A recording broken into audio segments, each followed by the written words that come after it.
This is Winnipeg Sports Talk Daily with Andrew Hustler Paterson and Michael Remis.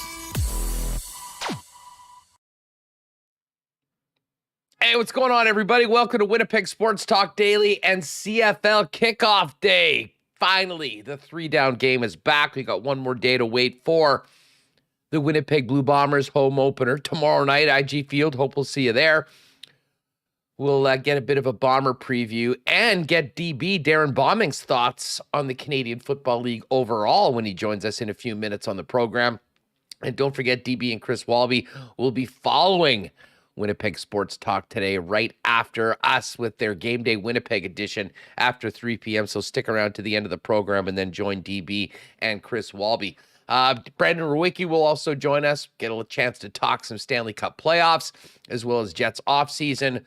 Head coaching vacancies, a new name added to the list this week, of course, with Bruce Cassidy, and what he's feeling right now about Barry Trotz, as well as the huge decisions coming up for the Winnipeg Jets heading into the draft in Montreal in early July. And we spent a lot of time on Monday talking about the crazy situation of the Canada-Panama soccer game being canceled on Sunday and the dispute between the players and the Canadian Soccer Association. Tonight, Canada plays Curacao. The game's still scheduled to go on. Canada has returned to training as negotiations continue. We'll go to Vancouver. Our guy, Blake Price, a Winnipeg native, now a longtime Vancouver resident, of course, working with Matt Sekeres on Sekeres and Price, will fill us in on the last few days, the ups and downs, the aftermath, the effect on the fans, and what we can expect tonight. And we'll also touch on the positive momentum going into the home opener for the BC Lions, who absolutely need it. Want to get Michael Remis in here, but first things first, want to thank the sponsors that make WST happen each and every day, including Aikens Lake Wilderness Lodge, F Apparel, Vita Health Fresh Market, Wallace & Wallace, Culligan Water, Manitoba Battery, Royal Sports, Breezy Bend, Not Auto Corp, Little Brown Jug, Princess Auto, BP, the Nick and Nicky TQ Group, Assiniboia Downs, Canadian Club Whiskey, and of course our betting partners over at Coolbet Canada.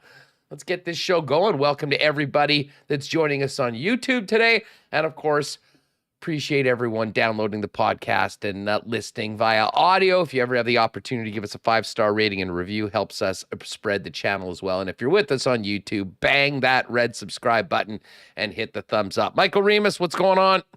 Yeah, hit the thumbs up. There it is. Subscribe, all the things. Thank you. Oh, nice new graphic. Yeah. Well, just don't. That's a cool one. I don't bring that one up all the time. But yeah, happy to be here. We got some hockey tonight. Game 5, Lightning Rangers.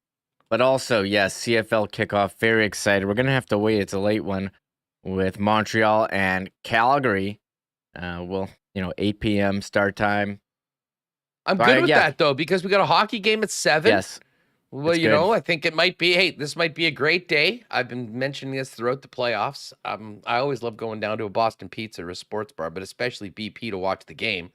Got the big screens, the big sounds, the pizza, the wings, beers, all that stuff that makes the game night that much better. But for a night like tonight, when you do have a hockey game that you certainly want to have on, you definitely want to keep your eyes on that CFL game. I think a little sports bar trip might be in order because tomorrow it's all eyes on the Blue Bombers, hopefully in person. Tickets still available. Cannot wait for tomorrow. Remo looks like it's going to be great weather. And I know the atmosphere down at IG Field is going to be great as Winnipeg fans welcome back the back-to-back champs. Yeah, I think that's going to be a great game too. I did see some news when they announced the depth chart. What's his name? Jackson Jeffcoat. He kind of hasn't really been practicing. He's out with an injury. And the guy we'll get more from Darrin, but it seems like the guy to watch for the Bombers, at least the young guy, this Dalton Schoen. We heard Willie talk about him last week. DT giving us some intel yesterday. He's starting as well as receiver. So slot back. So I'm looking forward to seeing what he can bring with this revamped offense. I mean, Greg Ellingson, but he's the new number one. No Darvin Adams, no Kenny Lawler. It's going to look different. So it'll be a great one tomorrow against this Ottawa team that is basically a brand new team from last year. Not even the same roster. Was it Naylor that described them as the best expansion team we've ever seen in the Canadian Football League? I mean, Jeremiah Masoli's there, our old buddy Darvin Adams. And speaking of old friends, Paul Appolise making his return to Winnipeg in his first game against the Bombers. Because, of course, famously, the Bombers, not only did they have that great season, but they did it without any games against Ottawa last year, which maybe made it that much more impression. But an asterisk, they didn't get to play the worst teams. Should have had like two free wins. A couple more for sure. I think so. Hey, are we going to get a Paul Appolise tribute video? We haven't talked about it yet. Like, is there going to be? He hasn't really been welcomed back.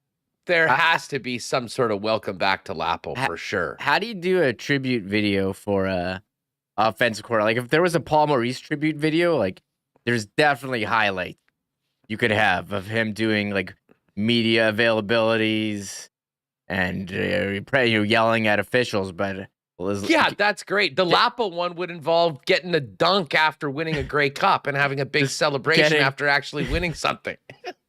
Like, I mean, listen, the Maurice highlight reel, we all know, could be 4 hours long. I mean, there are all sorts of funny things, and usually in front of a microphone, rants on the bench, those sort of things. Lapo, I think you probably show, if I'm making the Lapo tribute video, this is what it is. First of all, do they include his time as head coach before he got fired the first time? No, that wasn't this time. This time he was only a coordinator. We already did that. Yeah, but I'm not sure. Well, maybe there was a welcome back video. I don't know. Anyways. Yeah. Okay, we won't talk about the time that he was coached the first time. But, I think you've got some practice footage. You've got some shots of he and O'Shea talking during games. Yeah, shots of them talk. Yeah, maybe a play or two. Some press box shots holding the play cards, looking in, talking to the guys, something like that. And then, of course, the only thing that I think people really will care about is, that great moment at the end of the first Grey Cup win of Lapo celebrating with everybody. And, hey, we sort of joke about this, but, Lapo was an amazing member of this community. Of course, he and his wife, Tina, spent so much time here. And she was very active in the community as well. And it was a big loss losing Lapo when he left the organization. Now, Buck Pierce has done a great job kind of moving along and building on what Lapo built offensively for this club.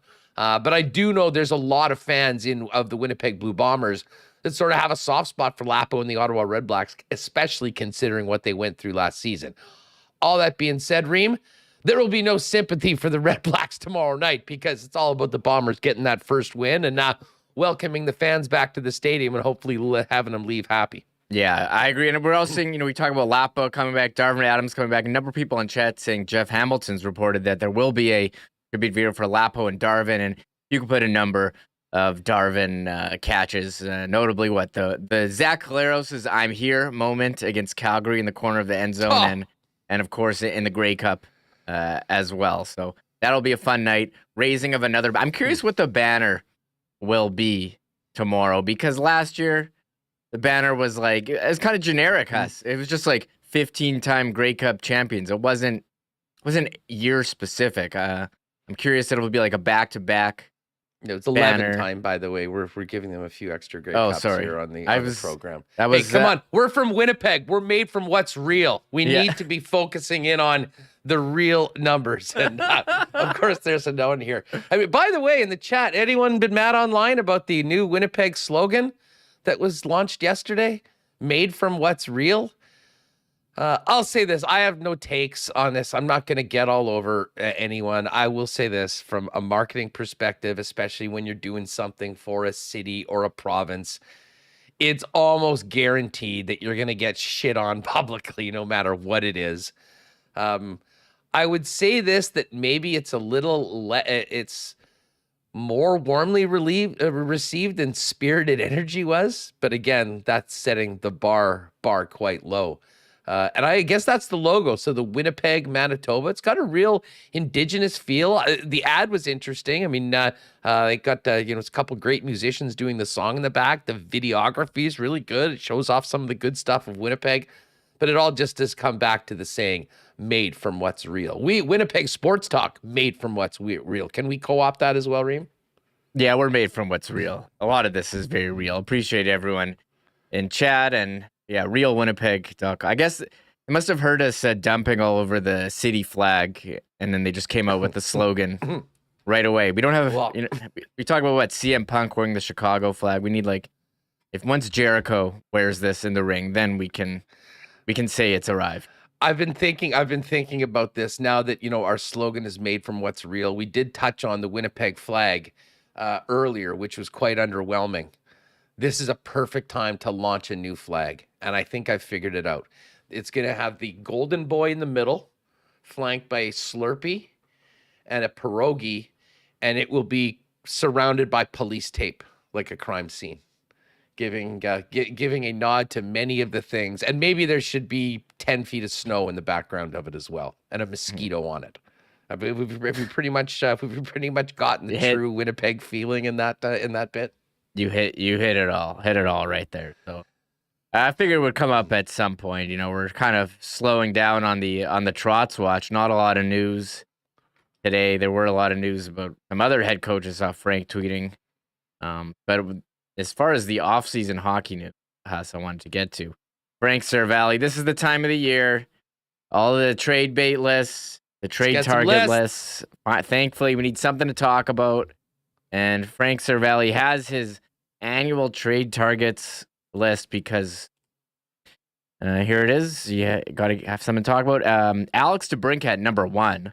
I'm kind of surprised about Chicago. He's one more season. It seems like they're kind of went all in last year, getting Seth Jones, and then they traded Hagel for the 2 first-round picks, and they want to trade DeBrincat. I don't know what they're going to do with Taves and Kane. That was interesting, but I had to scroll all the way down to number 25 to find Mark Scheifele. He's got 2 seasons, 6.13 AAV. I don't know what to make of this, Huss. I think a lot of it. I couldn't believe he wasn't in the top 3. I was surprised I had to be honest. I was surprised I had to scroll all the way to the bottom. I thought we were going to go ahead. I was just going to say, here's what Frank has to say, and we can comment it. Scoop. When asked whether he expected Scheifele back next season, this is again from Frank Seravalli at Daily Faceoff, Jets general manager Kevin Cheveldayoff said last week, "Yeah, I do."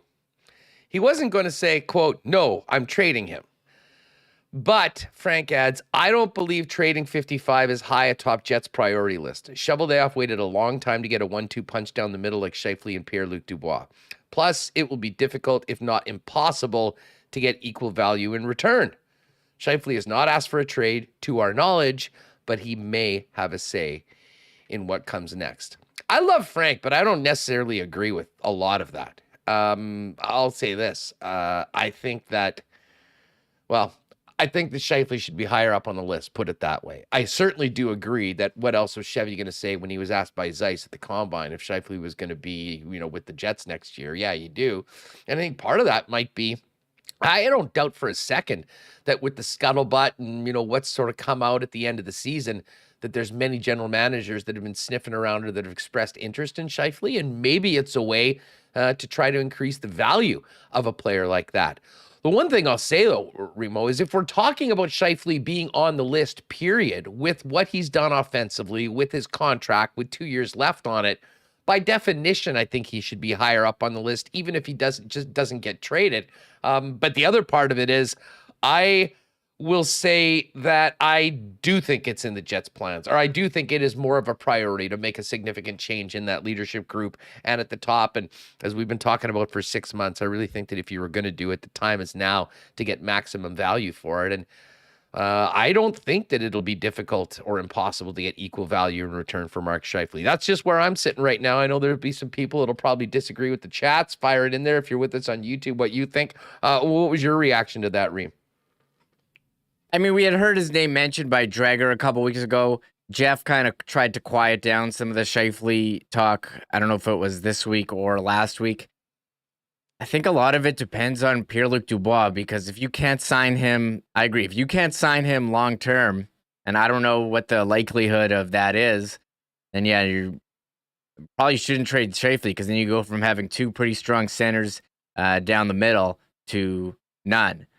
And so the Scheifele one, I mean, the fact that he's on there, not surprising. I'm surprised I had to scroll down to 25, but I mean, I don't know what kind of deal you're looking to make here for him. You're trading for another winger, and you have a hole at center. We'll have to wait and see about this Dubois thing. But I mean, what do you do first? I mean, seems like a lot of trades are made at the draft. You'd probably have to trade him before you sign Dubois long term.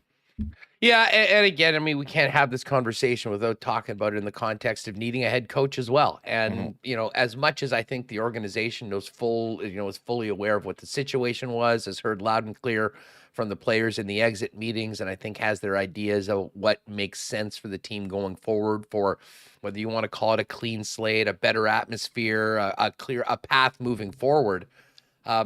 I think the head coach is going to have a big say in a lot of that as well. So, I mean, I think if anything, maybe the reason why some of those discussions have been a little quieter is because there's a bunch of other things that need to happen first. And I think first things first is going to be getting that head coach. And, again, if it's a Barry Trotz, maybe the feeling is much different than if it is a Rick Tocchet or a Scott Arniel, or you'll throw out any of those other names.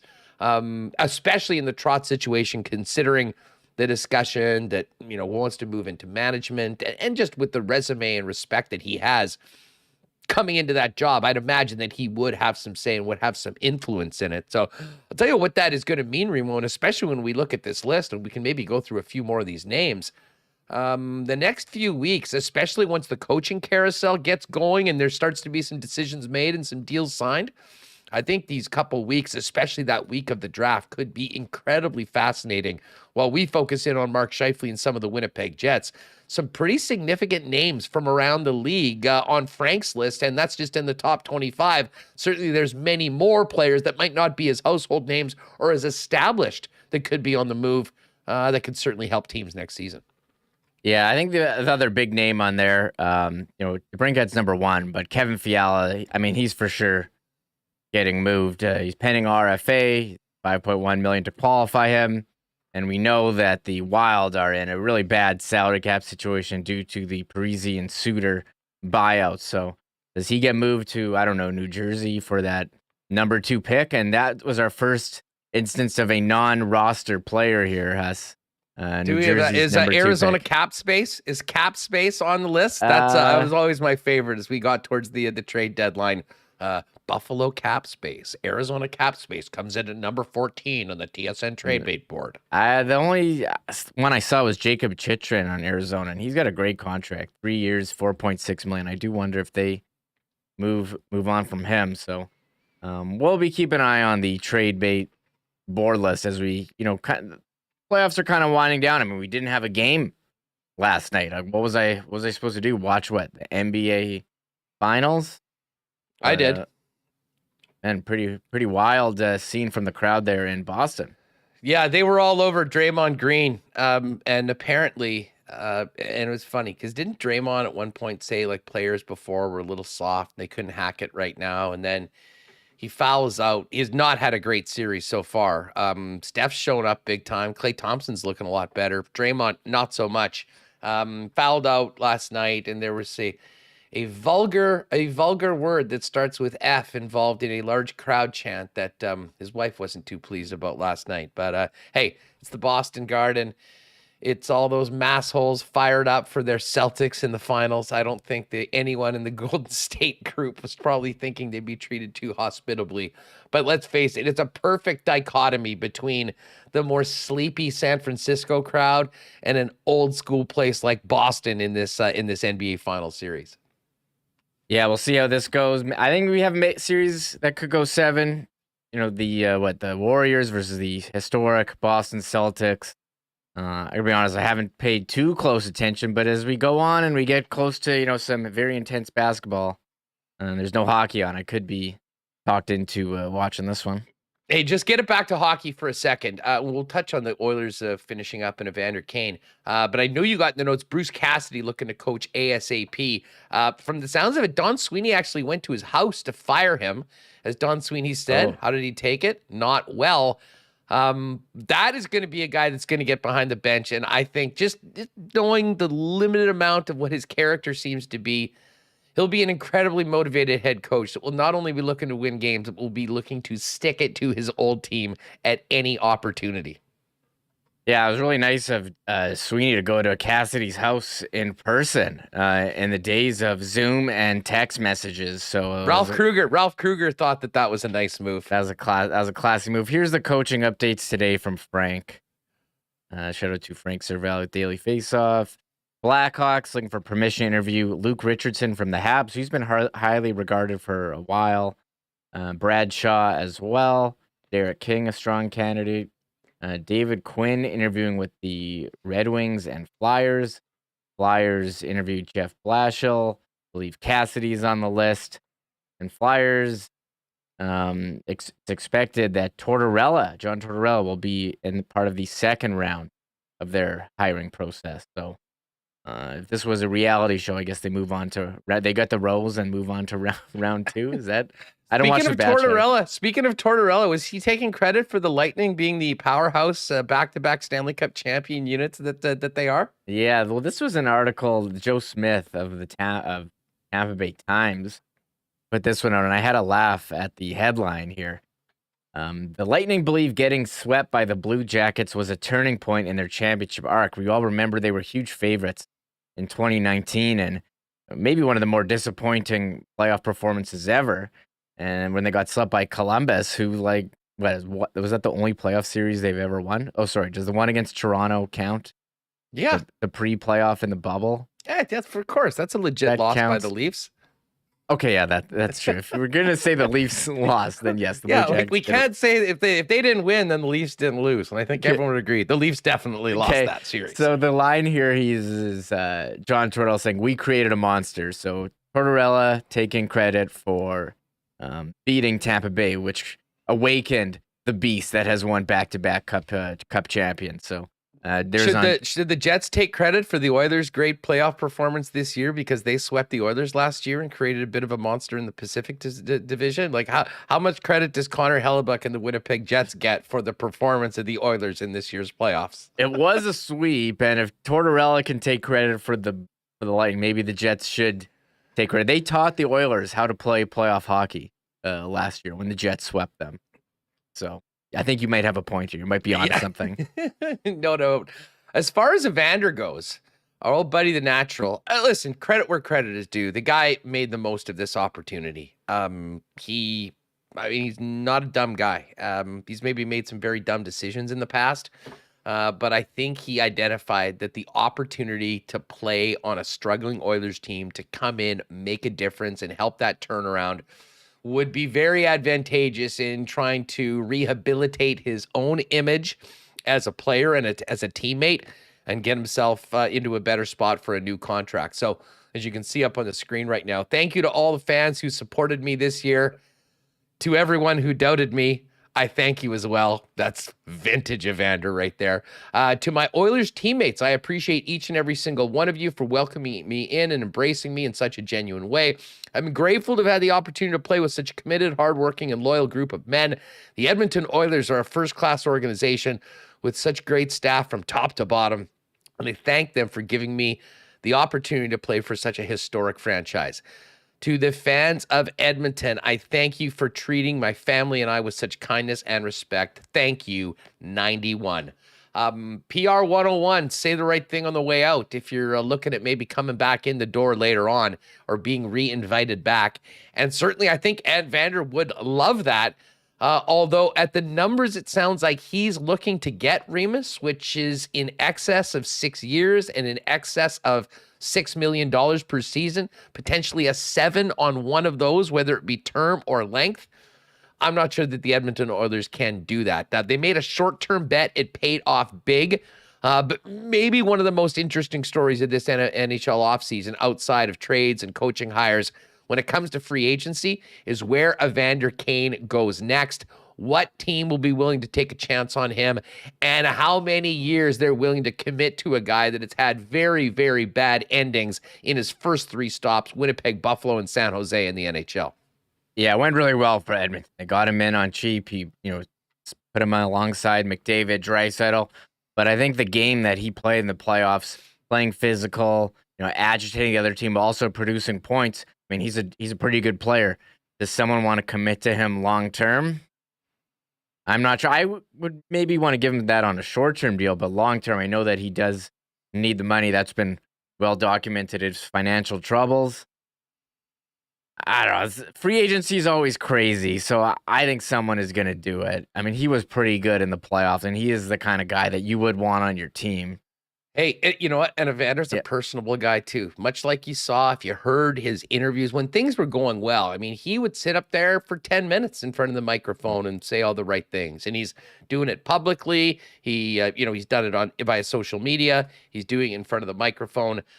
The big question is whether people take him, as someone that is being rehabilitated, or they lean on his previous experiences in the NHL and say, there's no way in hell we're committing to this guy for a long time. I'll say this much. If his name was Tom Smith and he did not have the baggage and you just saw the way he played with the Edmonton Oilers, we'd be talking about a massive contract, because the guy's a unique player and a real difference maker. And there's not many horses like Evander Kane right now in the National Hockey League, but it is definitely buyer beware on that. All right, we're going to talk more hockey. We will get to the Scheifele topic that we brought up, kind of get Brandon Rewucki's thoughts on that, a little bit more on the head coaching, as well as what's happening in the playoffs, and of course the Colorado Avalanche sitting back and chilling in Denver, waiting to see who they play in the Stanley Cup Finals. With Darrin Bauming, with Brandon Rewucki in a few minutes. DB coming up in just a sec. A big shout out to our friends at Aikens Lake. Follow them on Twitter at Aikens Lake. A couple of absolute monsters thrown out on social media today by Pit Terren. They're biting and they're big right now. If you were thinking about hopefully not a once in a lifetime, but certainly if you get out there for the first time, it feels like a once in a lifetime fly-in fishing experience in Manitoba in what pretty much amounts to paradise, with some of the best people around taking care of you. Aikens Lake is the spot to do it, whether it's a family and friends trip, whether it's a corporate retreat. Limited availability this year. They're already booking for next season. Find out more online at aikenslake.com, or as I mentioned, check out Pitt. Look at the size of those hogs. Oh my God, if you're watching with us on YouTube, at Aikens Lake, as I mentioned. Wallace and Wallace. Oh, busy summer for the gang over at Wallace. They're Winnipeg's fencing and overhead door specialists, and you see their fences and trucks all over the city right now. Hey, if your property needs the security and protection of a new fence, or if winter did a number on your old one, they've got you covered with vinyl, ornamental, welded wire, chain link, or wood fences. And if you need a replacement on the garage door, they've also got Winnipeg's largest selection of overhead garage doors. 452-2700 is the number. Give them a buzz. One of the Wallace experts will arrange a time to come out and give you a free estimate. You can also visit them at wallacefences.com or pop down to their showroom on Lawson Road off of Kenniston. The gang at F Apparel are ready for summer, ready for all those weddings. Are you? If you do need a suit, guys, everyone needs at least one suit that fits and looks great. And F's custom-made suits start at just $400. Hundreds of new fabrics, colors, swatches in for summer styles right now, and a great deal on custom shirts. You can find out more at their website. Pop down and see them at 190 Smith Street downtown. If you're in a wedding party, talk to them about a deal for the entire wedding party, getting 15% off your suits. And of course, you can hit them up online or see them at fapparel.com. And a big thanks to Vita Health Fresh Market. Always love hopping into Vita Health. They've got great prices on Winnipeg's best selection of natural and organic supplements, beauty products, and groceries. And I've been doing it as a family-owned business for over 6 decades here in Winnipeg. They've got it all, including delicious lunch options like Vita Market salad, soup, sandwiches, and more. Especially tasty falafel salad, as well as delicious lean bison steaks or chicken for the barbecue. And hey, if you can't make it into the store, visit their brand new fully shoppable website to buy online or schedule a delivery with Instacart. Vita Health Fresh Market, 7 Winnipeg locations, including their newest store in Linden Ridge, and online at myvita.ca. All right, CFL kickoff is tonight. The Bombers get back at it tomorrow. and Darrin Bauming and Chris Walby are going to get back at it right after Winnipeg Sports Talk this afternoon. So make sure to stick around, and we'll toss everyone from our YouTube channel over to theirs. And DB joins us right now to get ready for opening night in the league, and opening night tomorrow with another Grey Cup banner going up. What's going on? How are you? Feeling good, Huss. Let's get it going. Awesome. Despite a little bit of, nerves and anxiety in the spring with the CBA and the work stoppage and the rest, we're getting a full CFL season. It's starting on time. The weather here in Southern Manitoba is perfect and beautiful. I can't wait for Friday night, but my eyes, I don't know if you're going to be able to peel me away from the TV screen tonight, with the regular season kicking off. I was just, while you were saying that, I just pulled up the weather. Now, this is bad news for folks for the weekend, because it looks like we've got showers beginning Saturday for the foreseeable future.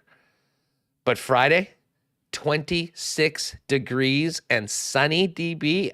It's been it probably has been since last summer since we've had a day like that. Chef's kiss with this. If there was going to be one day to get a glorious summer day, let's do it for the Blue Bomber home opener and another Grey Cup banner going up. Things are shaping up. I know things will be great. Of course, we've got the Princess Auto tailgate section outside beforehand. DJ Finesse will be spinning.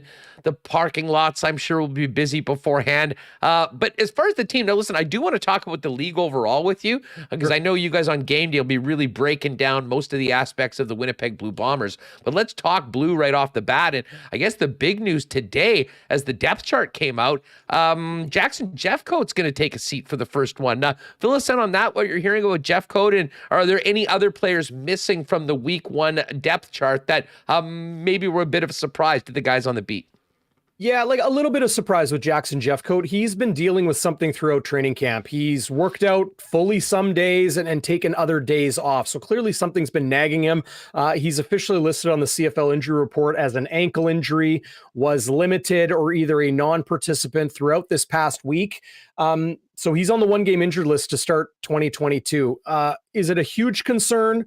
No. But is it a concern? Absolutely. Jackson Jeffcoat, for my dollar, I'd put him up there with Willie and Jagira Davis and AC Leonard and Sean Oakman and Steven Richardson and some of those top, like the upper echelon, the cream of the crop when it comes to defensive linemen in the CFL. Jeffcoat has really rounded out into a perennial all-star and an impact player every time he steps on the field.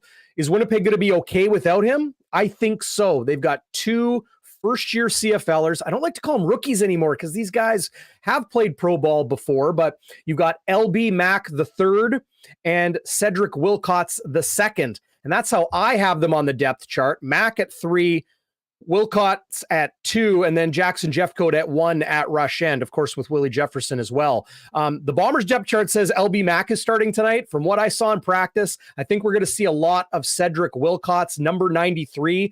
If you remember his name, I've talked about him before a little bit, cut in training camp last season by the Blue Bombers, had the, the grit to come back and work hard and earn his job. And he's a young, energetic player with a lot of good skills. I think Winnipeg is going to be okay tonight. It does help that the Ottawa Redblacks are going to be without William Powell, their veteran ball carrier and workhorse over the last number of years in the CFL. But Winnipeg overall, losing Mercy Maston is a huge hit, and it's very likely he'll be out for the season. We knew Brandon Alexander was going to miss a good stretch of time to begin 2022. He's on the 6-game injured list. It doesn't mean he's going to be out 6 games. It could be less. It could be more. But other than that, Calvin McKnight, depth receiver and returner, Liam Dobson on the 1-game injured list, the Blue Bombers' top pick in last year's draft, probably a stash. It's going to be,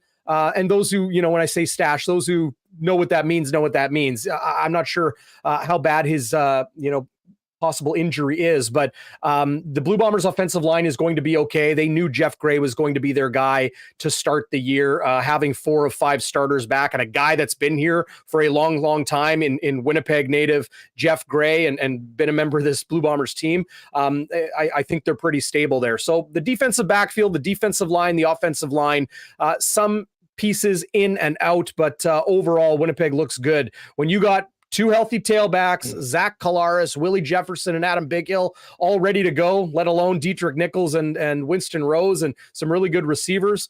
Winnipeg is in very good shape. DB, let me ask you, just go to the defensive line, because of course with Jackson Jeffcoat out, I'm wondering if that might magnify the loss of Stove Richardson. Big picture, how much do you think the Bombers will miss Stove, and who will be leaned on in his absence, and specifically tomorrow night against a very new look Ottawa Red Blacks team? Do you think that might be quite apparent, especially with JJ out?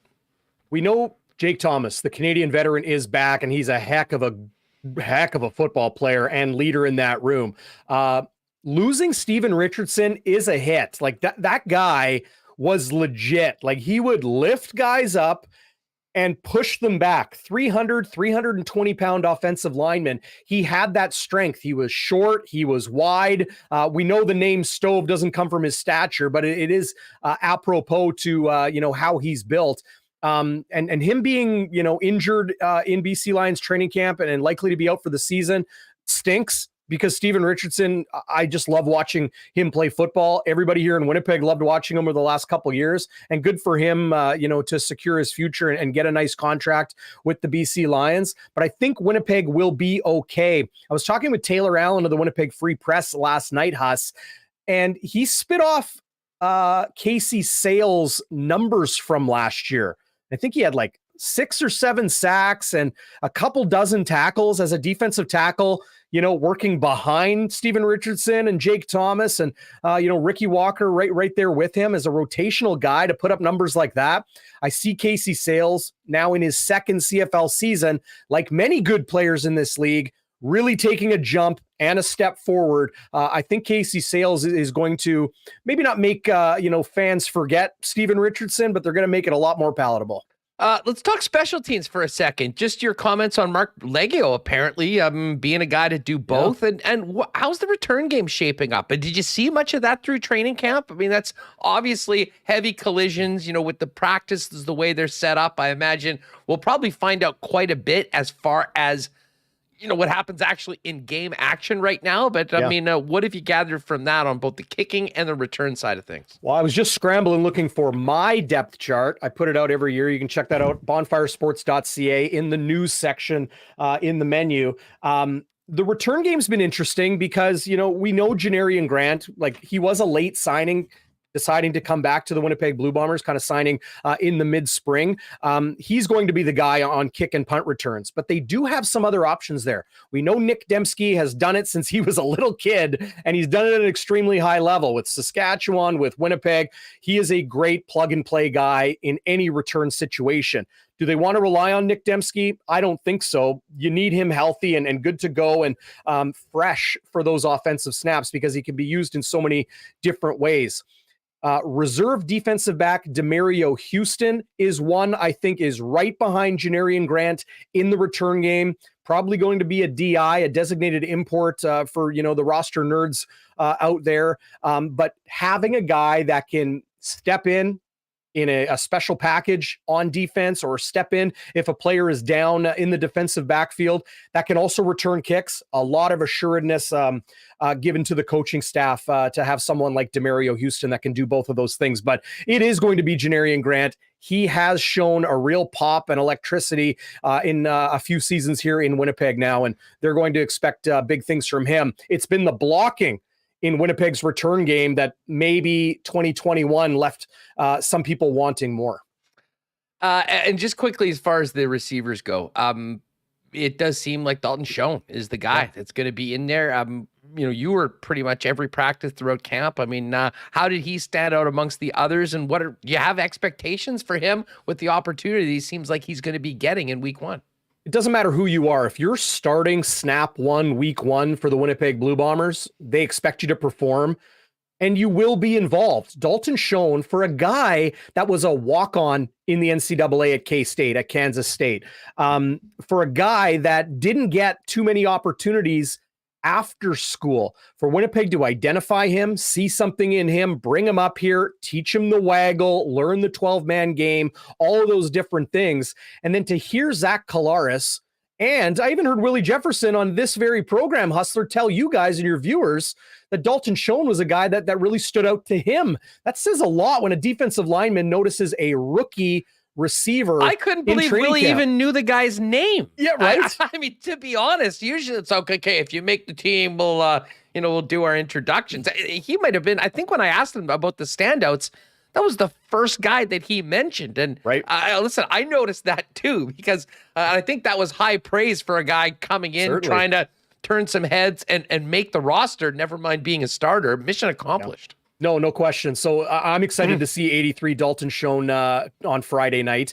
I think people may be sleeping on the Blue Bombers receiving core. I talked about this over the last couple of weeks on Game Day Winnipeg and Bonfire midweek on the channel, Hustler. Winnipeg's receiving core loses a veteran like Darvin Adams, who was often a 1,000-yard receiver, loses 2021's top receiver, Kenny Lawler, to the big contract with the Edmonton Elks. And people are like, well, who's left? Nick Dembski. Okay. Let's see what Rasheed Bailey can do. The Winnipeg Blue Bombers receiving core is deeper in person than it appears on paper. Rasheed Bailey is a talented player who has grown every single year he has been in the Canadian Football League.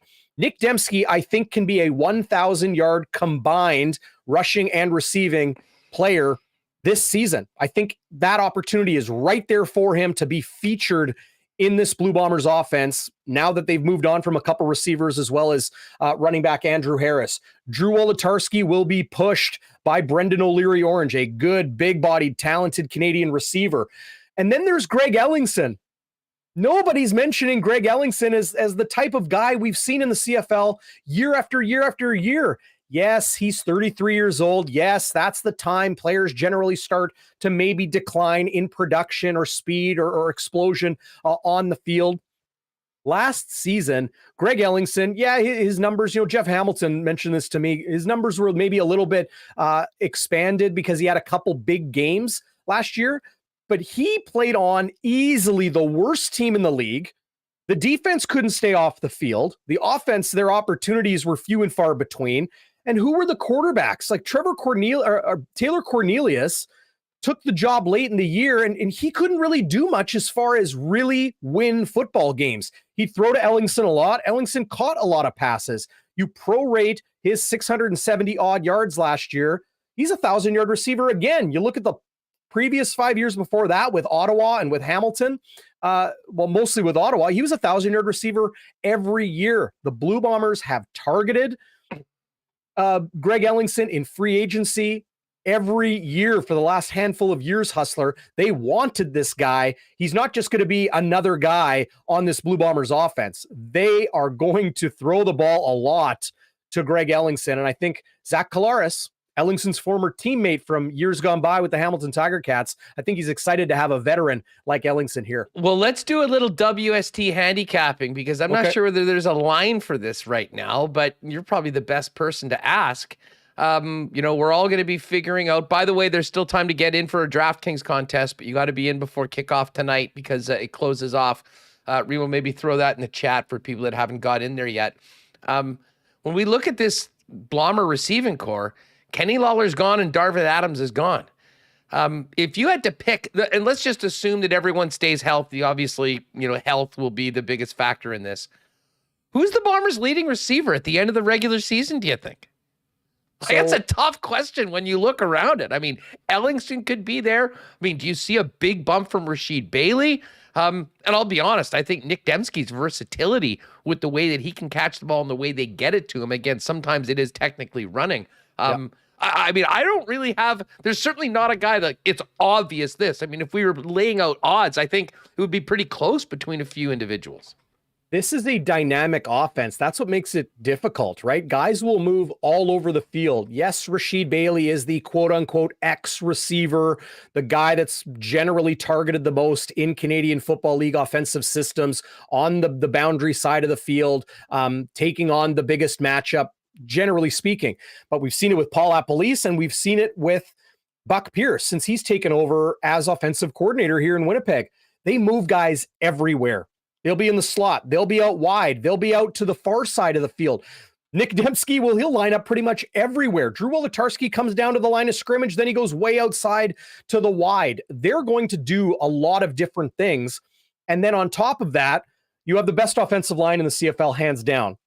Blocking for two very talented, young, motivated running backs that are taking over for a Hall of Famer following the departure of Andrew Harris. I don't think there is a feature player on this offense outside of quarterback Zach Collaros. There's no one or even two guys that I think they'll go to. So to answer your question, I think it's important to keep this in mind. I saw this prop odd. I think it was on Sports Interaction Hustler, but it's probably elsewhere too. Here's a head-to-head. Greg Ellingson receiving yards in 2022 versus Kenny Lawler. And who do you think has better odds? Greg Ellingson is favored to have more receiving yards than Kenny Lawler this year. Why? The quarterback.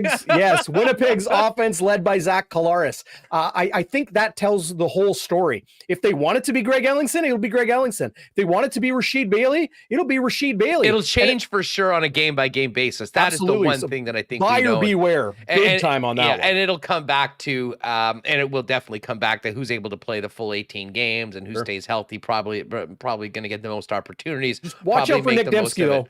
1,000 yards combined this year. I'm calling it. I'm with you. I wouldn't be surprised if he gets it to, he could get that just receiving, to be perfectly honest. Yep. DB, before we go, Lapo's coming back. Darvin Adams is coming back. But this Ottawa Red Blacks team, frankly, doesn't look anything like the doormats that they were last year. What do you think that they're capable of both tomorrow night and this season overall? Yeah, it's interesting, talking to people in Ottawa about the Red Blacks and then the moves they made and then I'm sure, fingers crossed, hopefully improvements that they've made as far as an Ottawa perspective is concerned.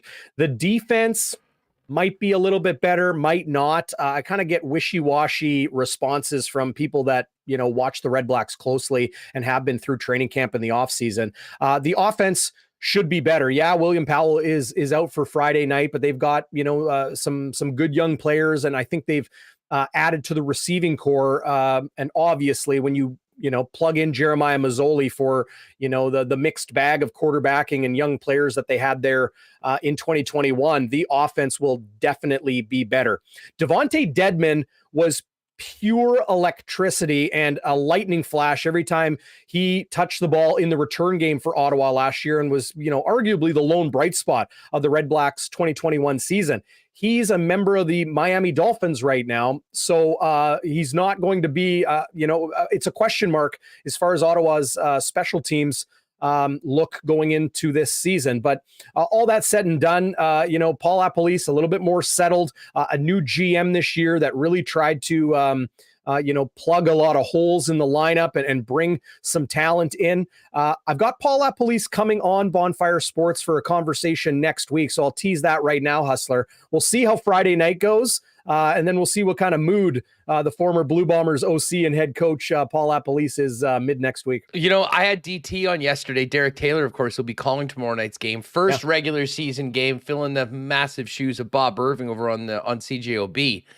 And I'll throw this to you as well about the East. I mean, if you look at the win totals right now, I mean, it's 8.5 or 9.5 for every team. I mean, projected parity, unlike anything I can remember in a long time. DT is so high on Ottawa, he thinks that they win the East. If you had to throw a nickel on who wins the East right now, is it Toronto? Is it Hamilton? Is it Montreal? Or is it the Red Blacks, which would be one of the more notable turnarounds in a season in recent CFL history? The Edmonton Elks last year, Hustler, had Trevor Harris, had OC Jamie Elizondo, had Greg Ellingson, that trio from very, very good Ottawa Red Blacks offenses from years gone by. And then what happened? It didn't pan out. The defense stunk. They really could do barely anything. They scraped together 3 wins in one of the worst CFL seasons we've seen in a long time. 0 wins at home at Commonwealth last year. Ottawa gets a new quarterback. They've got Paul LaPolice. They add some pieces on offense. I don't see the defense being anywhere near as improved as the offense. So, I expect them to be better. I don't know if they're going to be able to compete with Toronto, with Hamilton and with Montreal in the East. I'll be bold like DT was with you yesterday, but I won't be bold with the Ottawa Red Blacks. I'll be bold with the Montreal Alouettes. Vernon Adams Jr. having a legitimate veteran quarterback pushing him in Trevor Harris. You know, VA was named the starter for tonight's game in Calgary. It's a big thing to be named the starter for week 1. Geno Lewis, Jake Weineke, William Stanback, a pretty good offensive line and a defense that has a lot of good players on it as well. I expect the Montreal Alouettes to be more in the mix than people maybe are giving them credit for. I think Toronto's going to be very good. I think Hamilton is going to take a step back this year. They're still a very good football team, and Orlando Steinauer always puts a good product on the field. But I think they're going to be in tougher competition. Toronto got, quite a bit better on paper coming into this year. And Ryan Dinwiddie, a second-year head coach, probably some growth there as well. But I see Hamilton and Montreal really battling with each other, for maybe that home playoff date in the East semifinal. Last one for you. Who finishes last in the West? Edmonton. I think it's going to be Edmonton. I think Chris Jones is going to turn that team around, but he's not going to do it immediately. They made a trade this week to get a boundary cornerback, like where Winston Rose plays in the Blue Bombers defense, the most heavy workload and toughest matchup spot in the defensive secondary, maybe outside of the dimebacker.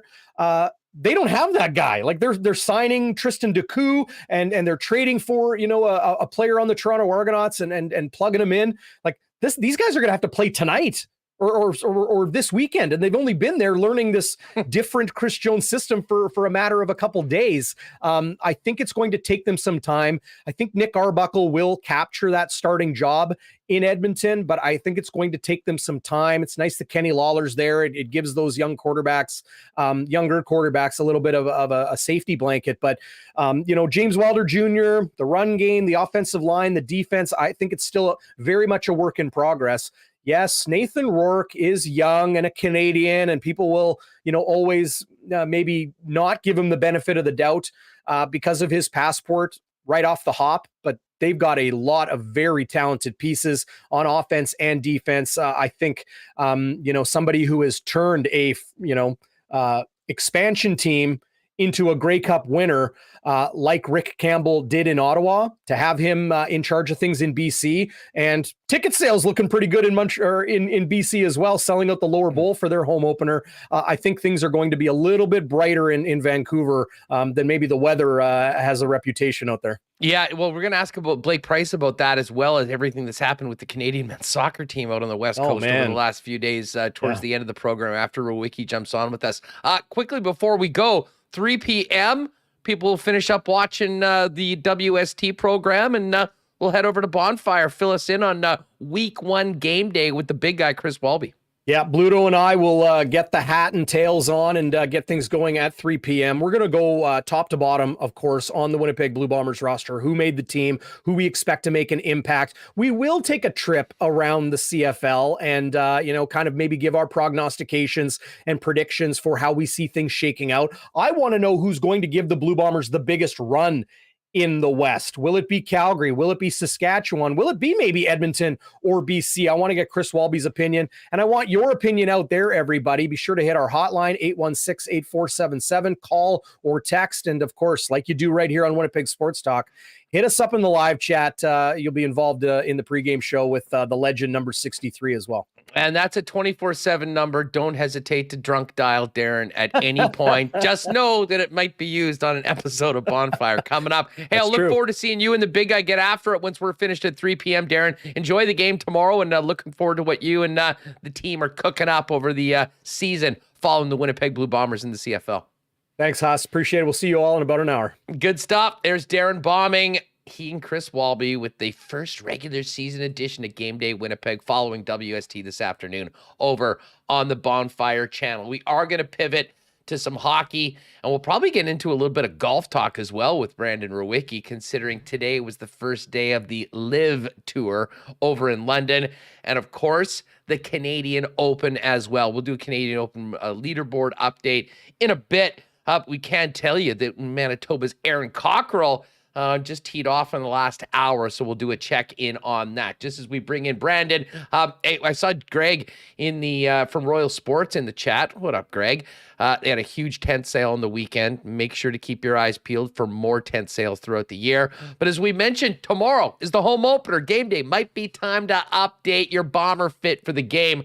They've got an incredible selection of Bomber gear over at Royal Sports, including a number of exclusive back-to-back championship hats that you can't get anywhere else, as well as jerseys, hoodies, sideline gear, and so much more. Get ready for Bomber season and the summer at Royal Sports, and make sure to check out the expanded soccer department, softball, baseball, fitness, running, bikes, and obviously the biggest hockey department around as well. It's all there at Royal Sports, 750 Pembina Highway. If you're watching on YouTube, you can make sure to check out their Instagram page as well, at Royal Sports Pembina, for the latest on what's coming into the store, merchandise drops, and of course, information on upcoming sales, both tent sales and sales in store. Our friends at Culligan Water, ready for the summer, whether it's for your home, your cottage, or your business.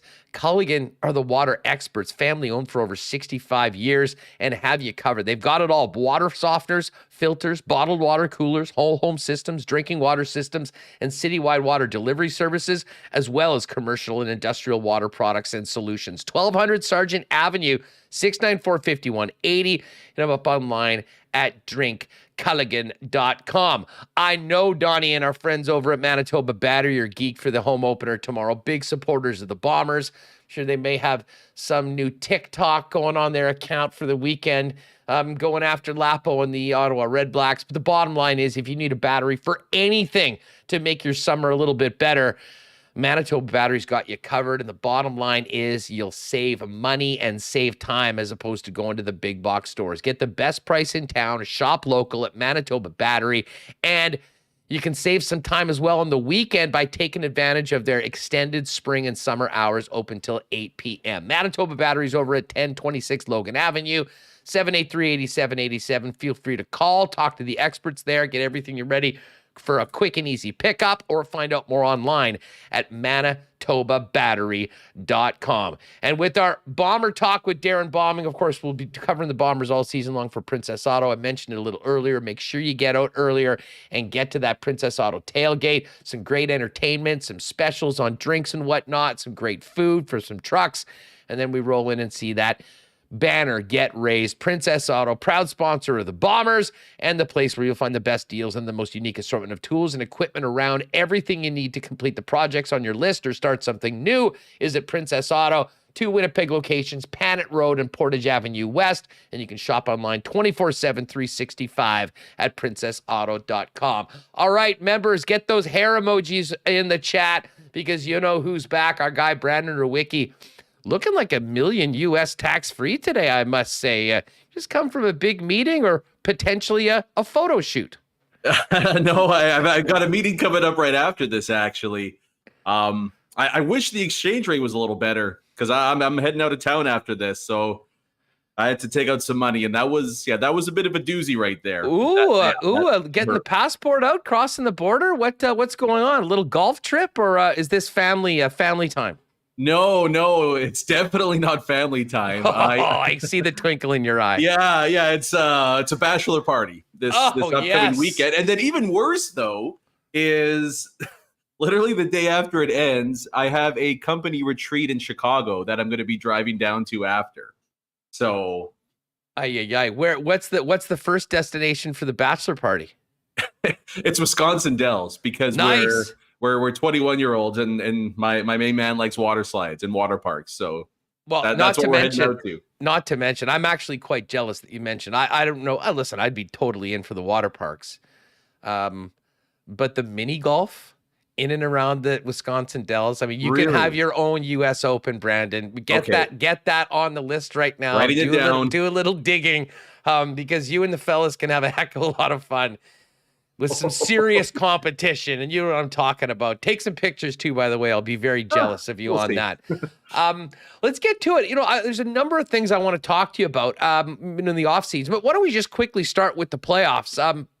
Avalanche looking pretty much unstoppable, although 3 very close games against Edmonton. But Are you getting the feeling that this team is now showing all of the hard lessons they've learned over the past few years are coming to fruition, and this is going to be the team to beat regardless of what team and which all-star goalie comes out of the East? You know, it's funny because it might have been the last time I came on last week, but this playoffs kind of reminds me of, I guess it would have been 1983 when the Islanders faced off against the Oilers for the Oilers win the Cup final for the first time, Islanders having won 3 straight Stanley Cups. And somehow the old guys find a way to get it done. But then the young guys, this is what it takes to win a championship. And then they never look back from that point on. And I do wonder if that's what we're on tap for here is, 20 years later, 30 years, 40 years, I'll figure it out. So a few decades later, that might be what we're seeing here, where you have like a younger Avalanche team that's going to go up potentially against a veteran-laden Lightning squad that might be kind of nearing the tail end of their all-in window, but that would be the match. It's the matchup we wanted the last 2 years.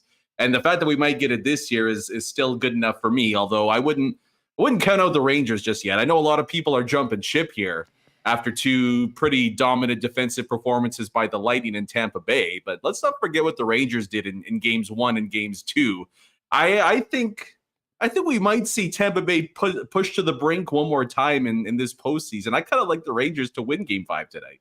Well, I mean, hell, they have been dominant on home ice. I mean, you look at what they did in the previous series. I mean, with the exception of, that hiccup early in Pittsburgh and then having to come back and winning game 5 and winning game 7 at home. And I had sort of forgot that they actually had the nod over Tampa once we went into the next series. I'm like, wait a second. Game 1 is at MSG? Yeah. But I mean, they had the identical amount of points. I think 110, both monster seasons.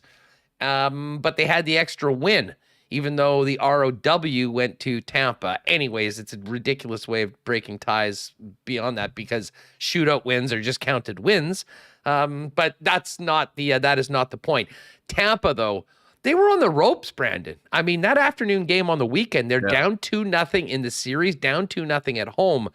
I think we saw that championship mentality of a title fight, of a guy that gets off the mat, and then they started laying the haymakers, both in that afternoon game and with the most lopsided game of the series in game number 4. I certainly see the Lightning having the momentum going into tonight, but you kind of think that the Rangers can steady themselves and get back on top and be one win away from the series. Yeah. And by the way, I apologize. It's hot as hell in my house right now. I don't know what's going on, but I hope you can't see me sweat. Don't zoom in or anything, Remo. I feel disgusted, right? I feel like I'm doing this in a swamp. It's the all black. You look like Phil Mickelson at the Live event. No. Dude, I'm going to look like Phil Mickelson by Sunday morning. Yeah. Exactly. Yeah. That'll. I'll be Phil. Get Remo. No, I knew I shouldn't have mentioned that. But yeah, the Rangers kind of had Tampa Bay in a similar situation. No. Get the towel. Get the towel. Hasty on in here. Somebody do something. Ghost Bear, get in here. But we kind of forget because we make fun of the Leafs for losing in the first round again. But they had Tampa Bay. Was it not game 6 where they were up by 1 in the third period? Absolutely, right? They were with 12 minutes to go, and of course the Leafs, implode from discipline reasons, right? But Tampa Bay shown that, hey, you could push us to the brink and we're going to be just fine. Islanders the year before, game 7 of that series, they find a way to go on. It's a tough beast to slay, right? And it's kind of funny too, because do you know who the last head coach was that guided the team that beat this Tampa Bay Lightning squad? Wasn't it Torts? It was Torts. Yeah, he was taking credit for basically creating the monster. We were talking about that earlier. Well, do the Jets take credit for having the Oilers go to the third round of the playoffs this year? Was it all because of the sweep last season? Yeah. Future Flyer head coach John Tortorella is the only one that can take down the defending champs. But, having said that, it's kind of similar to the Oilers-Avs series, where I didn't think the Oilers played all that bad, in all honesty. And those games were, like you mentioned, were a lot closer than they actually were. And maybe a bounce or two, or more importantly, a save or two. Yeah, mix a save in. Yeah, then that series is a lot different than a 4-game sweep. I like the Rangers game right now. They're not getting skated off the ice the same way that the Florida Panthers were. They're really going toe to toe, and and making life difficult on the Tampa Bay Lightning. And the Lightning head to the box a few times in this game. I mean, there might not be a player hotter on the planet right now winding up for a one-timer than Mika Zibanejad, right? Like, he's causing all sorts of havoc for the Lightning on the man advantage there. And I got a good feeling about the Rangers here. I think Shesterkin plays better at home as well.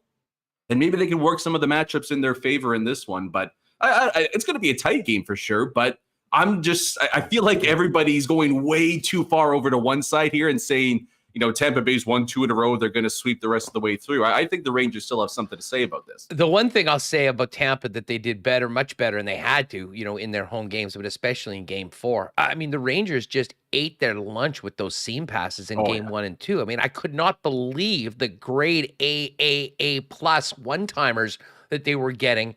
And listen, part of it is the brilliance of passers like Panarin. But the other side of it was that Tampa was sort of leaving that spot open for them. And I know it's sort of pick your poison when you're defending a team like that, but it did seem like John Cooper realized that this is no way for us to win a series. And, that's what great coaches do, make those adjustments within the series. And that's why this game tonight is so fascinating. I really do believe who wins this game tonight, Brandon, wins. And I guess that's easy because if you look at the history of 2-2 series, the team that wins game 5 is like 80 or 90% chance to win. I'm not sure if the Lightning win this game, it gets back to MSG. But by the same token, if the Rangers win this game tonight with 2 opportunities, including another game at home, we could miss out on the Avs Lightning in the Stanley Cup final. Yeah, I think if the Rangers win, it does get back to MSG anyway. I don't know if I can see a scenario where they beat Tampa Bay on home ice even though they have beaten, right? Like, they're one of the few teams to beat Vasilevsky in back-to-back games in the postseason. I just see this as a 7-gamer, and they're a lot closer than they appear, I think, going into this series. And hey, I mean, you want to talk about storylines, sets up for almost a Willis Reed-like moment for Brayden Point. If he's good to go by the end of the series, throw him into game 7. How much of a boost would that be for Tampa Bay? I'm all about storylines, and I just look at this series, and I think we're going to get a 7-gamer. Maybe a bit of a dud in game 7. You might see one of those 2-1 games, but I'm not giving up on my Rangers just yet. I think Andrew Copp's maybe got a little trick up his sleeve as well. And then maybe the kid line. The kid line's been great at home. They weren't as strong in Tampa Bay, but I like the way the Rangers play at MSG, and I think it's going to be a tough one for Tampa Bay tonight. Let's get to the coaching search. It's very quiet on the Trotz front. Trotz watch has sort of slowed a little bit, and it's not like he's being connected to a bunch of other teams. It's just been like there certainly hasn't been a decision. And obviously, the fact that he's going to make $4 million or whatever it is if he doesn't coach this year, probably a real challenge for teams that want to know and frankly need to know in the very near future. But what did you make of Bruce Cassidy coming on to that list of available coaches? And where does he end up on your list of the hierarchy that starts with Barry Trotz? Yeah, number two. He's got, I don't know if you know this, but he's got if he retired from coaching right now, he would have the highest points percentage as a head coach in NHL history, even higher than Scotty Bowman. They win 50 every year, it seems.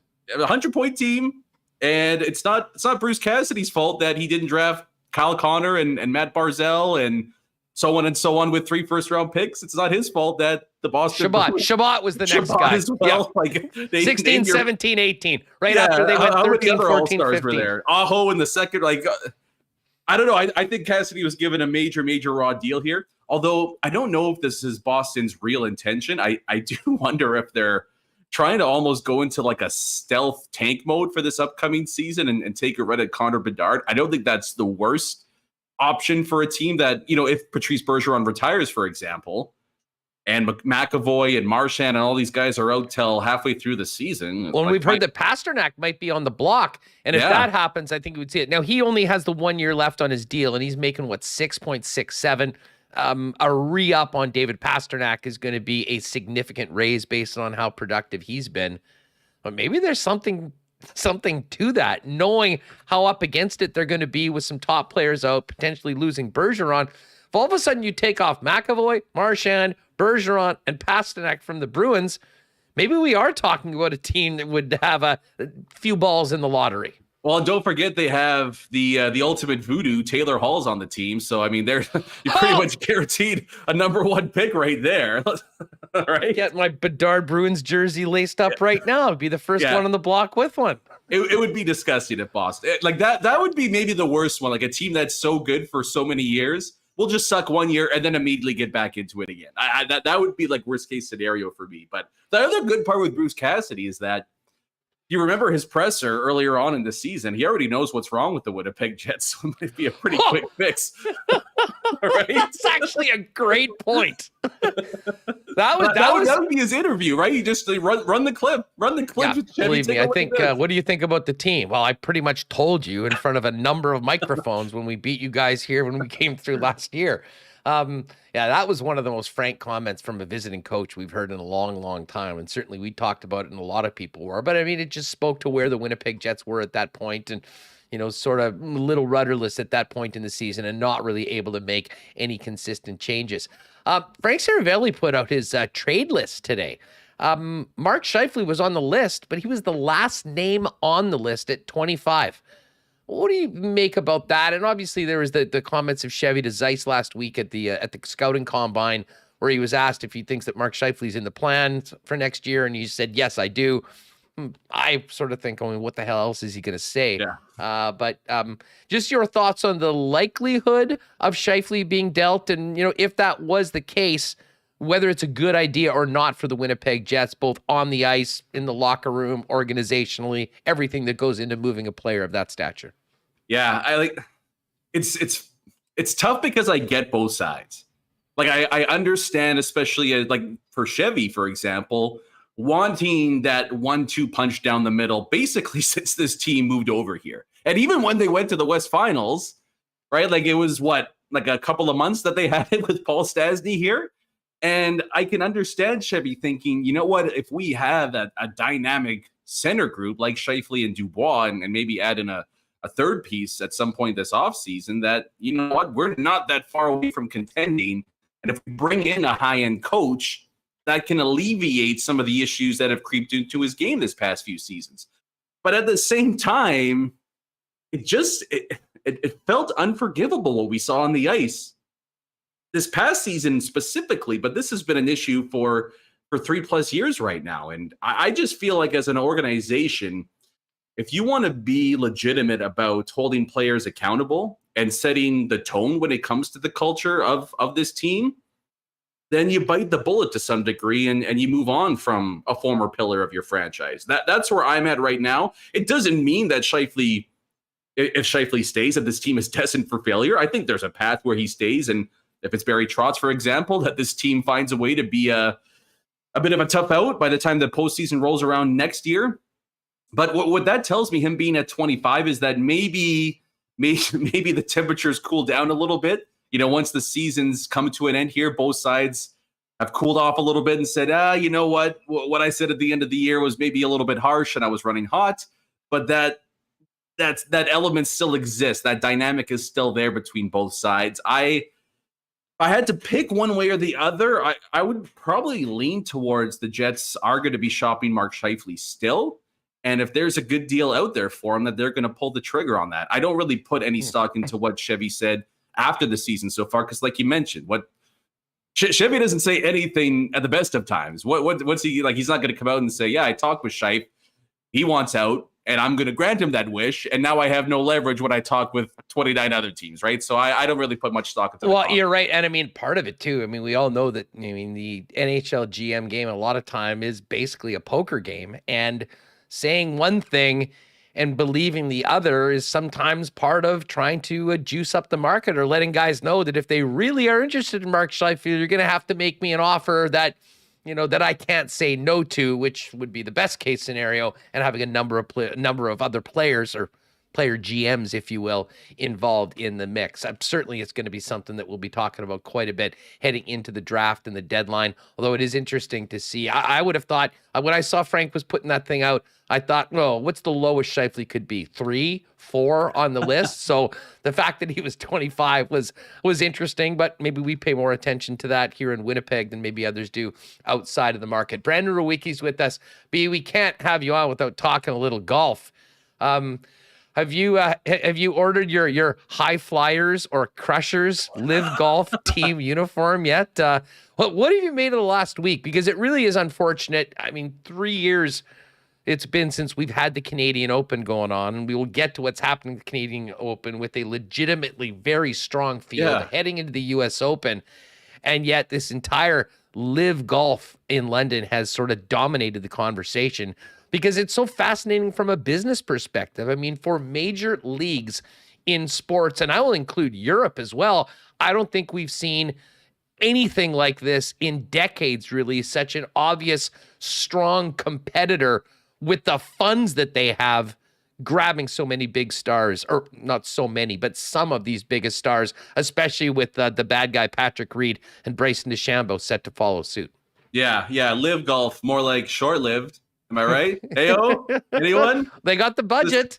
Is this on? Yeah, no, to me, the only interest I have in Live Golf is watching these guys squirm in press conferences trying to reason their way as to why they joined the tour. And it wasn't because they were getting 6, 7, 8 figures from the Saudi government and all this. I have no interest. I have no reason to watch.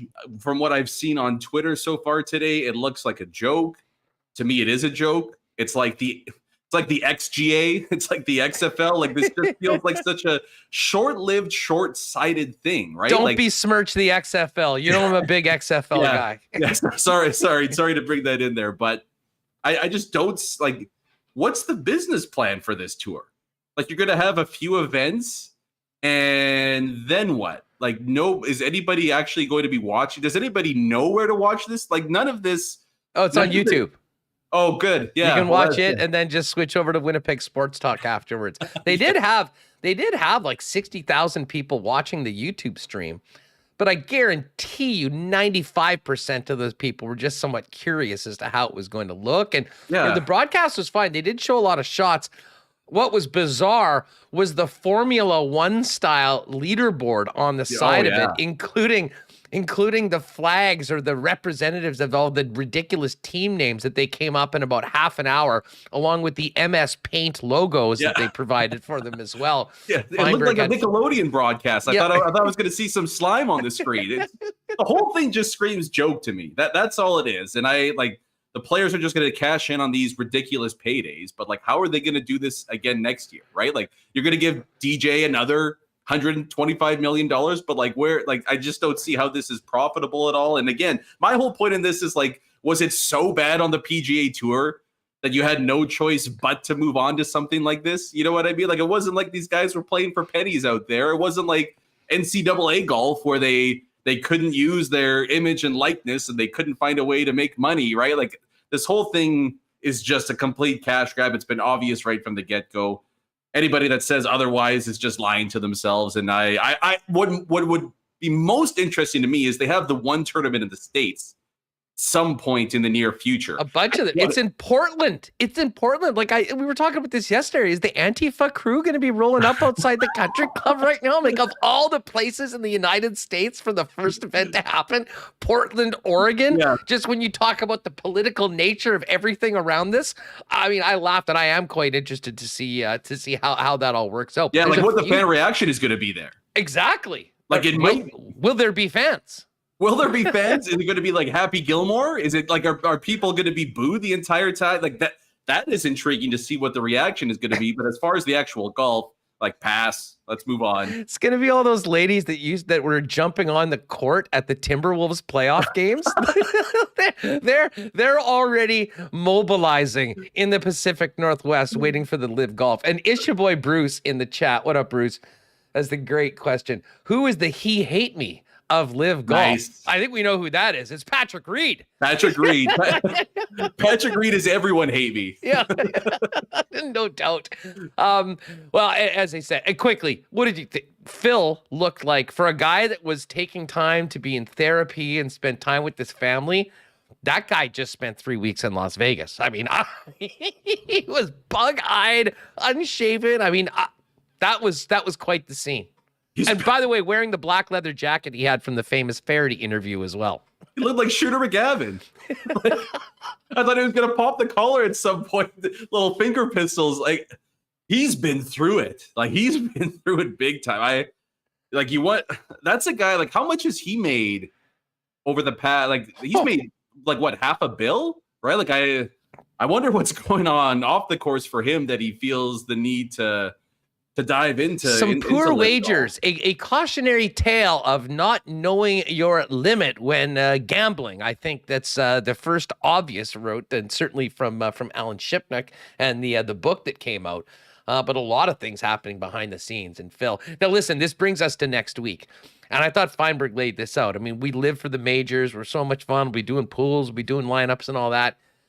Feinberg, and I almost agree with this. I think that Monday to Wednesday might be more interesting than Thursday to Sunday, considering these guys are going to be coming back and playing. And don't forget, it's in Brookline, Massachusetts. And I will say, we kind of characterize Portland and the people out in the Pacific Northwest as one thing. I think we can safely say that the sports fans of Massachusetts will be more than willing to voice their opinions on everything that's happened, especially with the guys that have been part of the exodus from the PGA Tour. Yeah, well, just ask Golden State last night, right? You think that was bad? Just wait until the U.S. Open tees off. Come on down, Bryson and Pat. By the way, can you sound like any more of a whiny crybaby than the Golden State Warriors did? Like, come on. That was so embarrassing, especially given that Golden State was notoriously an awful place to play in for opposing player. Like, some of the stuff that was said to back LeBron. When they were in Oakland, of course. Now that they're in San Francisco charging $1,000 a ticket, and it's a bunch of guys from the Google head office coming in and watching half the game and pounding, 3 glasses of wine. Yeah, that's they took the Oakland out of the Warriors. Now it's San Fran. Yeah. So, but I think angry fan behavior to a point is good for sports as long as it doesn't cross the line. And to me, F-bombs and booing. Hey, although to be fair, I come from the Philadelphia sports brand, so take my opinion with a grain of salt or two, because I might have a slightly different viewpoint than a lot of people. But I agree, and especially without Tiger there, right? Like, there's going to have to be a couple of other storylines, and yeah, that would certainly be one. When DJ tees off, what's that like? If Phil tees off, what's that like? I mean, we'll see, and it's.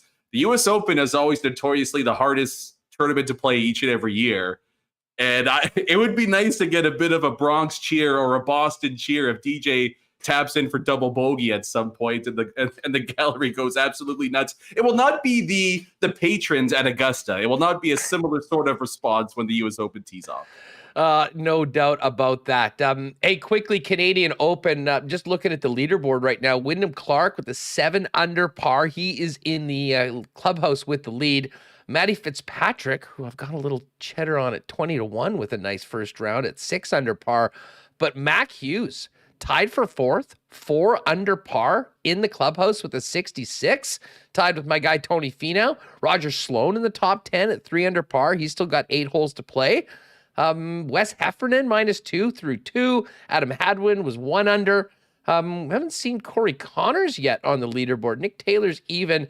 I have a feeling maybe Corey's got a later tee time. Oh, no, Corey finished 1 over for his round, so not a great start. But it's going to be really interesting. A great field, pretty top-heavy with the likes of Scotty Scheffler, JT, and Rory McIlroy. But what a great day for a great weekend for Canadian golf, and especially exciting for our own Aaron Cockrell getting to tee it up on the PGA Tour for the first time. It's the best. It's the best. He's such a beauty too, like the nicest guy ever. So I hope he tears it up at some point. But I like Mac Hughes this week. Was it 2 years ago that he was flirting around near the top of the leaderboard, or he had the lead in the final round? I wouldn't be shocked if we saw Mac Hughes and your boy Tony sniffing around the lead come Sunday. Finau always plays good at the RBC too.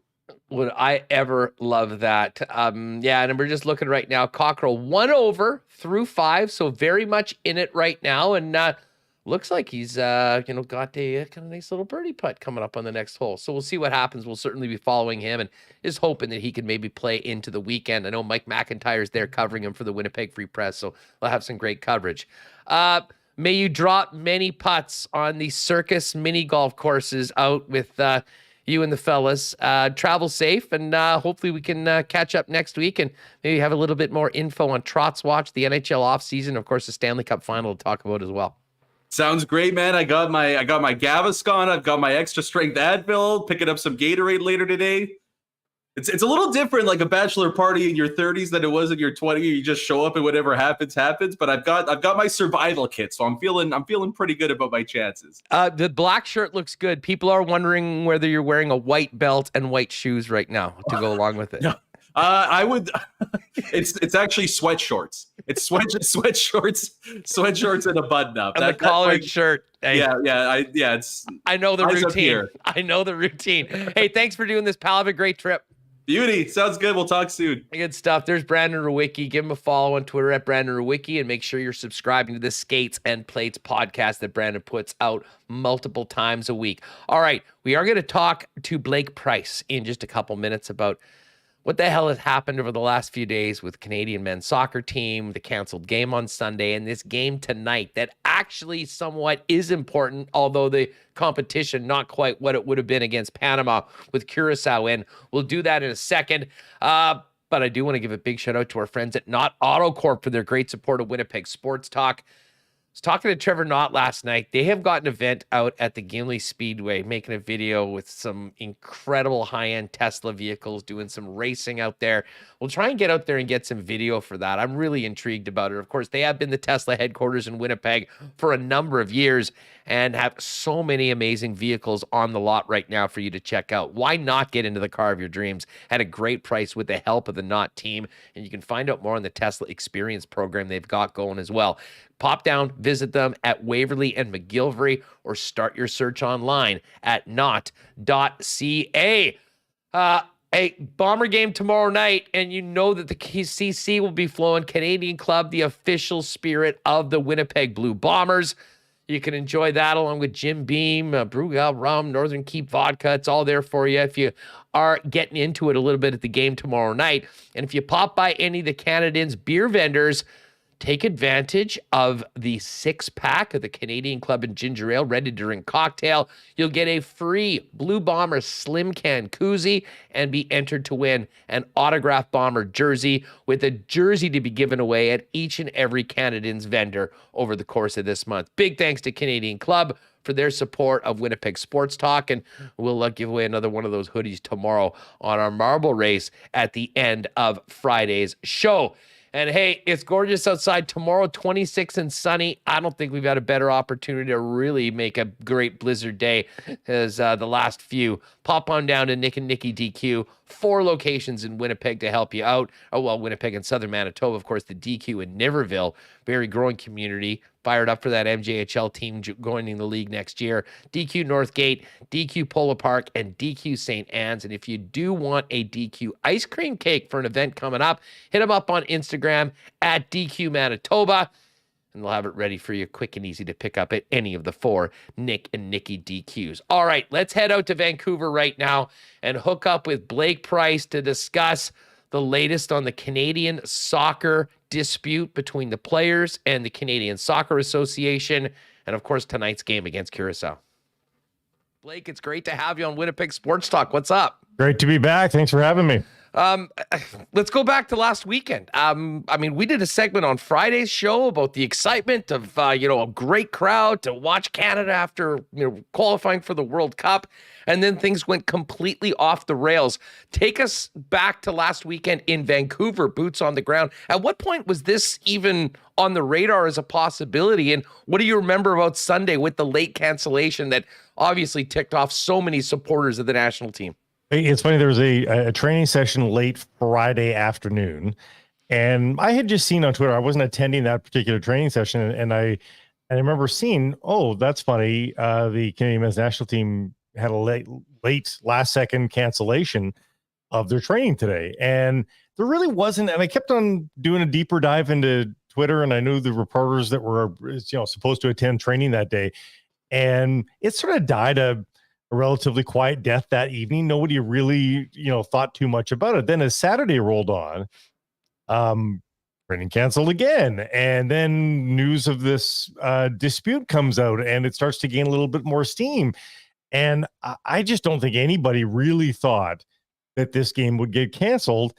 Smash cut to Sunday morning. Now we're talking day of, and I still think, well, at least this is my mindset, and I think it was shared by many, they'll figure it out. This is one of those labor negotiations that you need a little bit of a pressure point before things get ironed out. And even if it's not ink to paper, they'll figure it out by match time. And they never did. And they were significantly far apart by that point. And then, of course, like these labor negotiations, you've been through a million of them. By the next day, things are much more optimistic and we think we can hammer things out. So super frustrating because, that's a match people were really looking forward to. And this is no offense to Curacao, but it's not the same bit of opposition as Panama is. And Panama isn't really what Iran was supposed to be either. But there was a significant amount of excitement going into that match that never happened. Well, and the way that it all went down, the timing of it, I think, was especially problematic. I mean, I know of people that had flown from out east, had to go through Pearson Airport just to get there as well. People that were on the ferry that found out, people that were in and around the stadium. I mean, you guys are as connected to Vancouver sports fans as anyone. What were you hearing that day and into the week, the aftermath of the decision for the people that were shelling out some money to go watch this team play? Yeah, for those that don't know, in Winnipeg, I mean, Victoria, and a large population base, is a 2-hour ferry ride away. You got to wait in line at the ferry. You got to get there early. It can be a bit of a tedious exercise. So there's a lot of people coming from. We got treacherous highways through the mountains from Kelowna and Kamloops that people were navigating to get down for that match. Hey, just the traffic from the Fraser Valley, the equivalent of Kildonan or something like that, a bit of a hub. That's annoying enough, and to sit in all that traffic or that ferry and then to realize it was all for naught. Let's not forget about the Panamanians who flew up and expected to play a match and didn't. So a lot of people were arriving with their palms up going, are you serious? So much of this is about finances. Before we even get to the dispute between the team and the organization, what were the financial implications of not playing this game, both to refund tickets as well as I'd imagine the Panamanians will be up for some sort of compensation for what they went through? Well, you bring up an interesting point, and that is transparency. And that is part of this whole huge issue. We don't need to go bullet point by bullet point through what the demands are here with this negotiation. But one of them is, where is the money coming from? Where is it going? And for how long? And the answer to your question of, what money was lost, I don't know.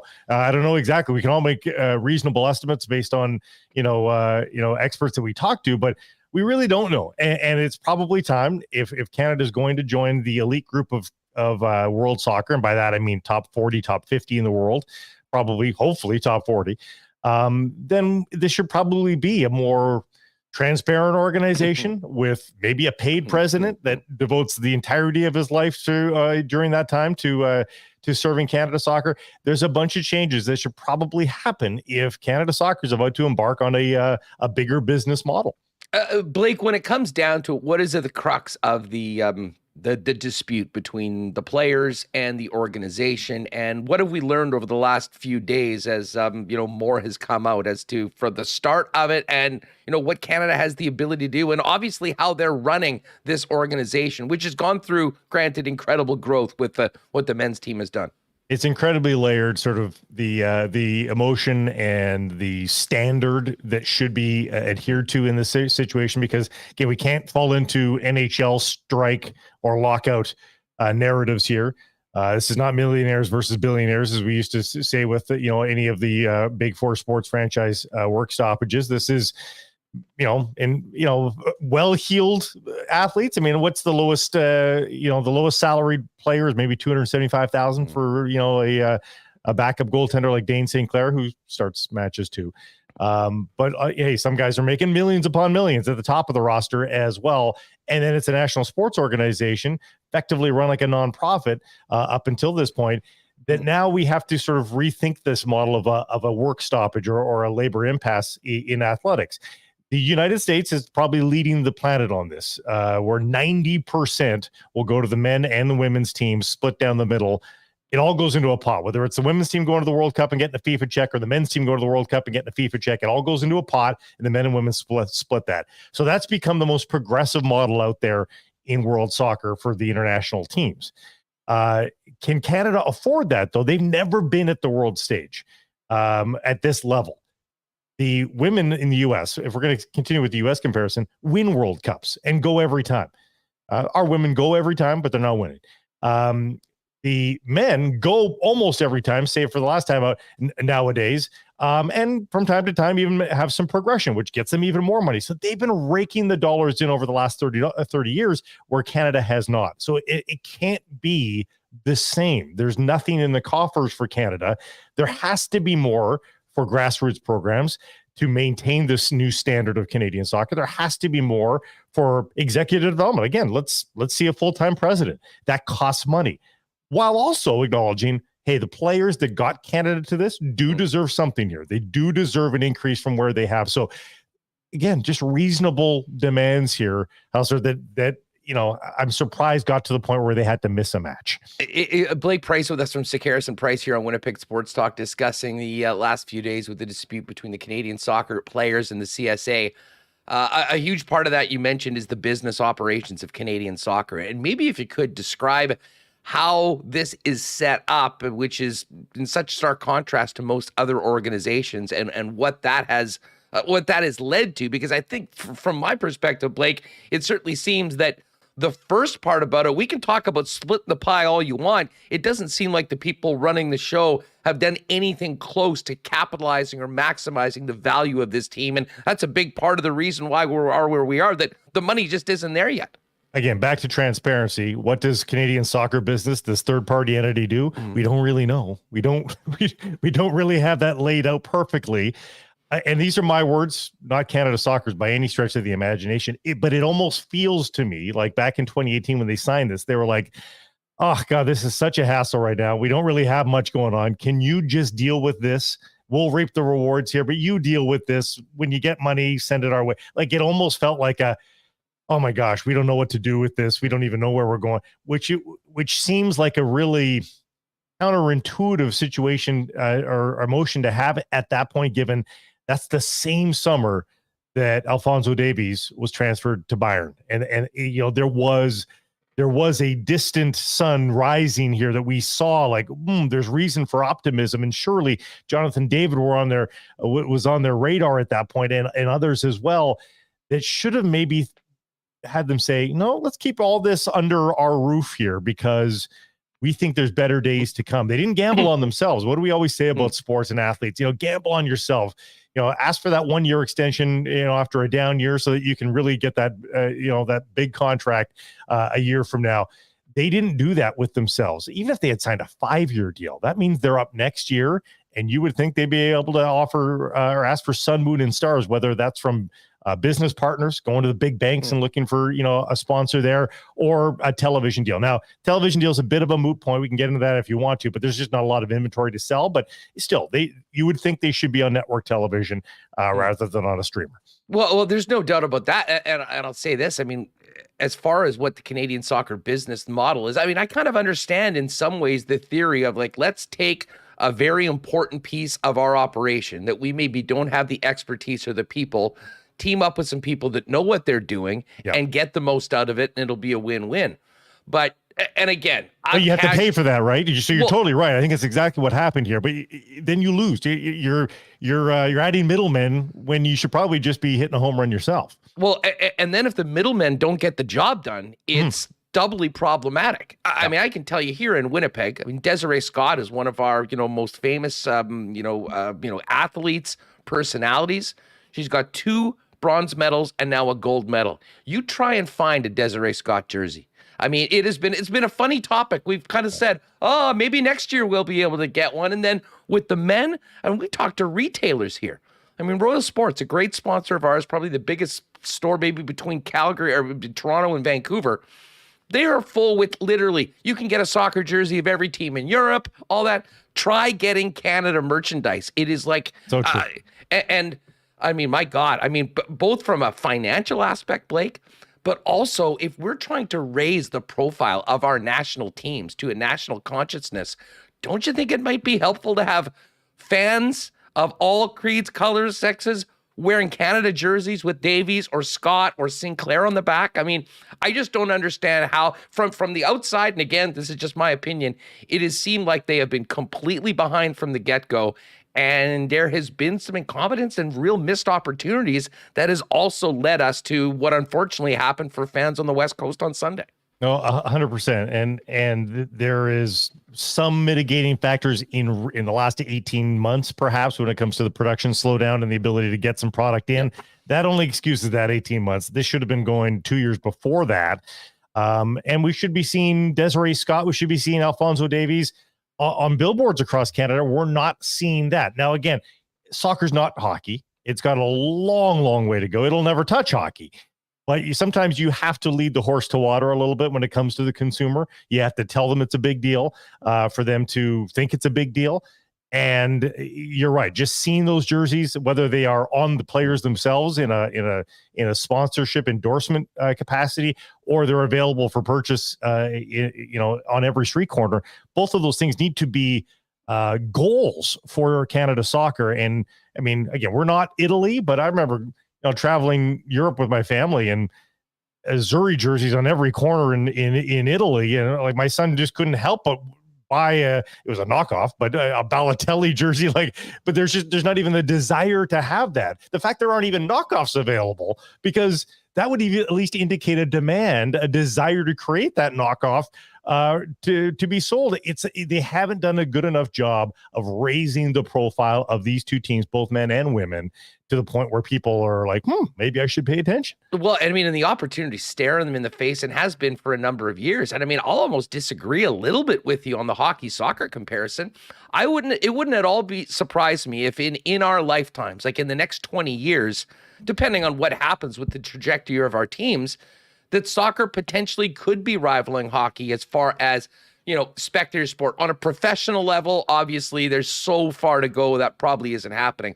But I'll tell you what, I mean, for folks that have, casually paid attention to this team, when November comes and Canada is playing in Qatar for the first time in over 3 decades, at a time when the NFL is playing and the National Hockey League and CFL playoffs, I have no doubt that will be the number one story coast to coast. And we will see some of this momentum that has been earned, hopefully capitalized on going forward to the benefit of everybody. No, those spikes are coming for sure. We saw that in the late qualifying matches for Canada on the men's side, and we've seen it with the women at the Olympics as well. They can pull down big numbers, but the health of soccer, sustainable health, is really only going to happen when everybody starts to watch soccer all the time, right? These spikes are one thing, but for soccer to become an industry that can at least flirt with hockey, and let's face it, we'll be better off as sports fan having soccer and its profile raised, because we need to be a little bit more nuanced of sports fans in Canada. We love hockey, and I love hockey. I'm not going to stop loving hockey, but it's way more fun when we like lots of things. So let's hopefully we can get it to that level, but it would help if the CPL gets raised a notch. It would help if the MLS teams have sold out stadiums in the 3 markets. I think we have to raise soccer across the border, or across the country, pardon me. And then that national team just percolates at a beautiful level that we don't have to worry about it. I'm interested in your perspective from doing what you're doing with Matt and on Sekeres and Price. Listen, I'm passionate about this. I mean, I followed the women's team. I was in early on the qualifying, and it was something that we talked about. And I'll be honest, I was somewhat worried, especially in our new space, that maybe we'd lose some people. There wouldn't be the interest in that. And hey, listen, the Jets are going to be, the motor for us. The Canucks will be for you. But I mean, we've got a lot of time to talk. We hit a lot of topics. And I found that the reaction to the soccer segments we did was great, and we continued to do them more. And that's in the middle of the country with a new CPL team and without a lot of soccer history, with the exception of what Des has done. Vancouver's a very different market. I mean, it would be one of, if not the top soccer market in the country. How have you seen things change just over the course of the Sekeres and Price era? And where would you say it is right now, despite obviously a black mark and some damage that was done last weekend? Do you say my contributions to Riverview soccer did not percolate up to the rest of Winnipeg? They don't have the Price jersey up in the gymnasium in Riverview. No, okay. Hey, Vancouver's a big market. Having Alphonso Davies as a former Whitecap has certainly helped to spur that on and create a bigger thirst for it. we can play. This is not a dunk, Winnipeggers, but you can play soccer year round here. In fact, it is a winter sport for those that don't know. Unlike the rest of the country, soccer starts in September, ends in March. For those that don't play 12 months a year, so it's natural that this would be a bit of a home base. I mean, I really wish that there was the ability to have a 30,000 seat soccer specific stadium here, but it's also nice to have a 55,000 seat stadium that you can use as well. I'm still surprised, despite all of that soccer isn't just plug and play, a home run hit here in Vancouver. Are there soccer fans here? Absolutely there are. But again, there's a lot of distance to cover before it percolates at a healthy level that you just don't have to worry about. What would be the effect of the Whitecaps being really good, like making a run to the MLS final? I mean, what do you think the long term would that have a real lasting effect? Much like what's happening with the Canadian national team. Absolutely. I mean, we're approaching a decade here for the Whitecaps in MLS without a tangible playoff run. They made the playoffs a few times, but they need a playoff run, and they haven't really been able to put that together.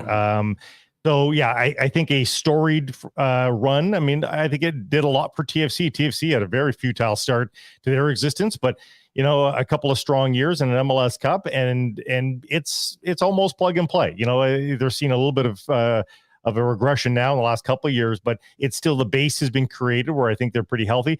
Hey, the Whitecaps have had some scandal. They're having a former Whitecaps women's coach sentenced yesterday.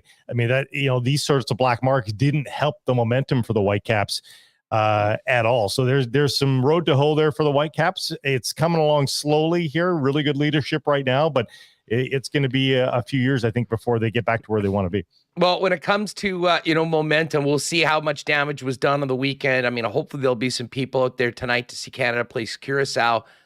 But come the weekend, the Lions are back. It sounds like there's some real momentum with BC, a new owner. I mean, what are you expecting from the team as well as the reception for the opener this weekend? I mean, the owner's done everything he could possibly do, given where he picked up this franchise. And that's not to denigrate the franchise, because Bob Ackles did a wonderful job at the turn of the century to get this franchise into just unbelievable space over the next 10, 12 years. There has been a real downslide, though. And now Omar Doman takes over this team, puts all the pomp and circumstance he can around a 0-0 team to start this season. And they're going to go into a sold-out lower bowl. There's going to be tickets sold in the upper bowl. And it should look great on TV. And it's one of those things, if you build it, they will come. That if people see excitement, they'll want to be a part of that, some momentum. But if they get blown out, that snowball will cease to roll. So the team has to be a part of the equation. And they're putting a lot of pressure on two Canadian quarterbacks right now. Antonio Pipkin's here as well. But I think they just are hoping beyond hopes that Nathan Rourke or Michael O'Connor can get the job done and be a part of an amazing Canadian Football League story that continues to put fans in the stands week after week. And hey, extra pressure on guys like Brian Burnham. Maybe Nathan Rourke just needs to put balls into space and hope that Burnham goes up and catches them. Lucky Whitehead puts on the afterburners and uses his legs to help out these young quarterbacks. Remember, Rourke's not only Canadian, which already in some people's minds puts him behind the 8 ball. He's 24. Like, how many 24-year-old CFL quarterbacks just step in and rip up the league? Like, I don't remember the last one. It is absolutely fascinating. And we've been talking all week about CFL Kickoff, and, our guests will say, what team's the most intriguing? You inevitably come back to the British Columbia Lions. And, because of the two Canadian quarterbacks, the money they've spent elsewhere, there is a lot of talent on this club, everything off the field, Blake. I'd offer that this might be the most intriguing single team situation we've seen in years in the CFL. And I think for everyone that likes the Canadian content in it, if you don't have any skin in the game, a nice season, a nice start for the BC Lions certainly would be great for the market and the Canadian Football League. I think it's good for the league for sure. And I'm hoping beyond hope that it works. Not as a raw cheerleader, I think it's a great story, and it would be good, and it would be good for the health of the league, because I think everybody wants the league to have success beyond the prairie markets. We know it's going to be supported in Regina and Winnipeg and Calgary and Edmonton, but they do need the peripheral. Ottawa's doing well too. They need the other franchises to pull up their socks and be a worthwhile contributor to the league, if you will. So, it's a lot riding on it. I can only hope that it all works out. I don't think they need to be the best team in the league, but if they can be a 500 team this year and a good team at home, I think that would be a step in the right direction. Blake, this has been so great catching up with you. Thanks so much for the time. We always love talking to you and Matt. For folks that aren't familiar with Sekeres and Price, we both got the ejector seat at the same time. We've come into the digital space, fill people in on the content you and Matt are playing and putting out, and how people can find you, and what's the latest with S&P. TheCarrisonPrice.com, easiest way to find us. You can find us on all the local podcast distributors, and subscribe and enjoy. You'll get a little perspective from outside Winnipeg. All right, great stuff from our guy, Blake Price. Many people don't know, yes, he is, in fact, a Winnipeg native. Obviously been on the West Coast for a while and doing great stuff in the digital space with another good friend of ours, Matt Sekeres, on Sekeres and Price. Well, we'll raise a little brown jug to those fellas and thank them for coming on. Thank Blake for coming on. And, of course, Little Brown Jug, we're cooking up some fun stuff with our friends at Little Brown Jug. First thing you need to know is 2 weeks tomorrow, June 24th, we'll be doing the show live at Little Brown Jug. So if you're able to get away in the afternoon, come on down and join us, have a couple pints. We'll probably hang out after the show as well. And, of course, you'll be able to try all the great Little Brown Jug taste, including what you can get in the Good Times Variety Pack right now. The Good Times Variety Pack is available citywide, including the Hefeweizen, Saison, Black Lager, and Belgian IPA. Liquor marts, beer vendors, or littlebrownjug.ca will have it for you. And keep an eye out for the new Little Brown Jug Folk Fest Lager, which has hit the shelves as well. A crisp, accessible, and quaffable lager that recalls the open prairies, pairs perfectly with live music and sunshine. And I don't have too many details on this. We're also maybe going to be hooking up with Little Brown Jug on a special evening of sports trivia. So we'll make sure you're all aware of that, and hopefully you can come out and join us for what should be a really, really fun night. Again, if you do want to order Little Brown Jug, they do have citywide delivery Wednesdays, Fridays, and Saturdays. Order online at littlebrownjug.ca. No live racing until Monday over to Assiniboia Downs, but do believe the Summer of Sound big event is going to be happening tomorrow. Should be interesting. A little bit of a different crowd for the ravers as opposed to what you normally have betting on the ponies. That being said, the world famous prime rib buffet is back. I had it earlier this week when I was out there. 11 out of 10. Could not have been any better. So you got the opportunity to get down and get on that famous prime rib buffet. No restrictions this year. And, of course, we've got large wagering pools setting up the chance for a big score. Every Monday, Tuesday, and Wednesday at 7:30 p.m. is live racing. Or watch and wager on Canada's largest legal horse racing site, hpibet.com. Remis and I will be making our picks next Monday again.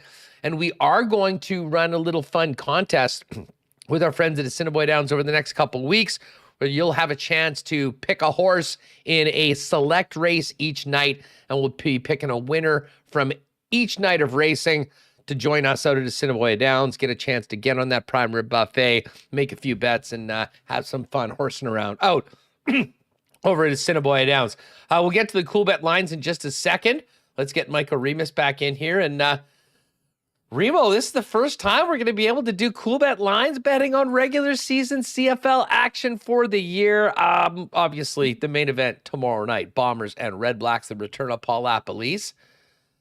But I'm actually almost as excited for this Alouettes Stamps game as I am for the Rangers and Lightning tonight. Yes, I'm feverishly entering in lineups in various DraftKings contests. We do have our own 50 people in so far. We got room for a couple more if you're wanting to get in on CFL fantasy.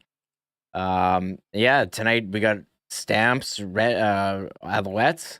I'm interested in the Stamps. Bo Levi Mitchell, he's really declined the last couple of years. He used to be a top QB in the league. He's not throwing as far. He's not throwing more interceptions. But if you ask people in Calgary, they'll tell you he's had shoulder issues. So this could be a big statement season for him. He got, Meyer came in last year. I thought played better than Bo Levi Mitchell. Montreal, they sometimes Vernon Adams looks great, but a lot of times he's throwing a lot of interceptions, and he's kind of explosive. But I think I would lean Calgary here tonight, but I'm curious what kind of bow we're going to see this season, and that could also affect the Bombers in the West. Well, I hope we see a good Bo tonight because I am actually rostering him as my quarterback this week. So we'll see if Bo Levi Mitchell can have a great start to the season tonight for the Stamps and for my entry into the DraftKings contest. Again, we had the link in the chat. If you go to DraftKings, Winnipeg Sports Talk League, you want to join that, jump in on it, $3. We got the top 10 paid this week, and we'll be running contests in and around 50 people a week, as long as people want to go in it throughout the season. And Remis is the guy to beat. He certainly has set the bar for CFL fantasy over the last few years. So see if we can knock him off in week number 1. As far as the betting line tonight goes over at coolbet.com, I took the Stamps on the Lock Shop on Tuesday's show as 3-point favorites. They're now 3.5-point favorites. I think some of that was due to the question mark of just how much, if at all, William Stanback would be available, last year's leading rusher in the Canadian Football League. Stamps, as I mentioned, now 3.5-point favorites at Coolbet, minus 185. If you think the Alouettes can pull off the upset, they're plus 150 on the money line and plus 3.5 as far as the point spread. Tomorrow night, Bombers, 9.5-point favorites against the Ottawa Redblacks. And, Remo, that number doesn't seem that much out of whack, except for the fact that so many people, including Derek Taylor, who joined us yesterday, expect Ottawa to be so much better this year. That being said, I think the Bombers, with their continuity, have a pretty significant advantage, maybe more so in week 1 they would if they met later on in the season. All that being said, double-digit number to cover is still a lot. Pretty intriguing number tomorrow, and certainly an intriguing team coming in the Ottawa Redblacks, who, as we talked about with Darrin Bauming, so many people expect much greater things under Lapo in his second season. Yeah, Masoli, a quarterback, brought in Darvin Adams, receiver. I think they have Jalen Acklin as well. I mean, that's a pretty solid offense for a team that really couldn't do anything last year. I mean, it was pretty embarrassing having to watch their offense and defense been rebuilt as well. I don't know. Maybe I would lean Red Blacks to cover. That's just such a high number, but we have seen the Bombers dominate. I think the Bombers are going to win, but will they cover? Maybe take the Bombers. I think if you could get it over 10, I would maybe lean Ottawa, but 9.5 seems doable. It might be tough to stay away from the plus 9.5, to be honest. But that being said, with the Bomber defense, and I know Jackson Jeffcoat's out, and that is a significant injury as well. But in the past, we've seen the Bomber defense, I mean, regardless of what was happening with the offense, take care of business themselves.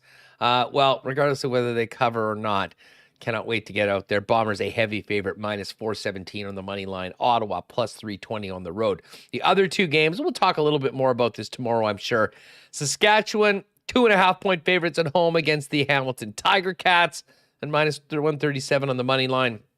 And maybe the most interesting game of the entire weekend, Remo, is Edmonton and BC. All week long, we've been talking about the CFL kickoff and the most intriguing teams, and it really comes down to these two. Can BC get the production from Nathan Rourke at the quarterback position that they need? They've got tons of other talent. They added on defense. They've got some great weapons on offense. There's the big question as to whether the Canadian 1-2 punch of O'Connor and Rourke can get the job done. And of course, they're going up against the Edmonton Elks. And I think everything is a bit of a question mark right up to the quarterback position under Chris Jones as he tries to retool and put his stamp on a team that had such a miserable year last season. Yeah, I love the Saturday night late CFL game. Usually in BC, it's, you get to stay up late, watch some football, sweat out some fantasy lineups. For BC, Lucky Whitehead, he's healthy, injured, halfway through the year. Brian Burnham, they got some pretty solid receivers, but can Nathan Rourke get him the ball? Can he stay upright? That was the issue for Michael Riley. And, last couple of years, just taking hit after hit. We'll see how it goes. And how will Edmonton be with Chris Jones? That's something to be interesting. Kenny Lawler, our old friend, signed him. Darrell Walker's back in Edmonton now. 300K Kenny.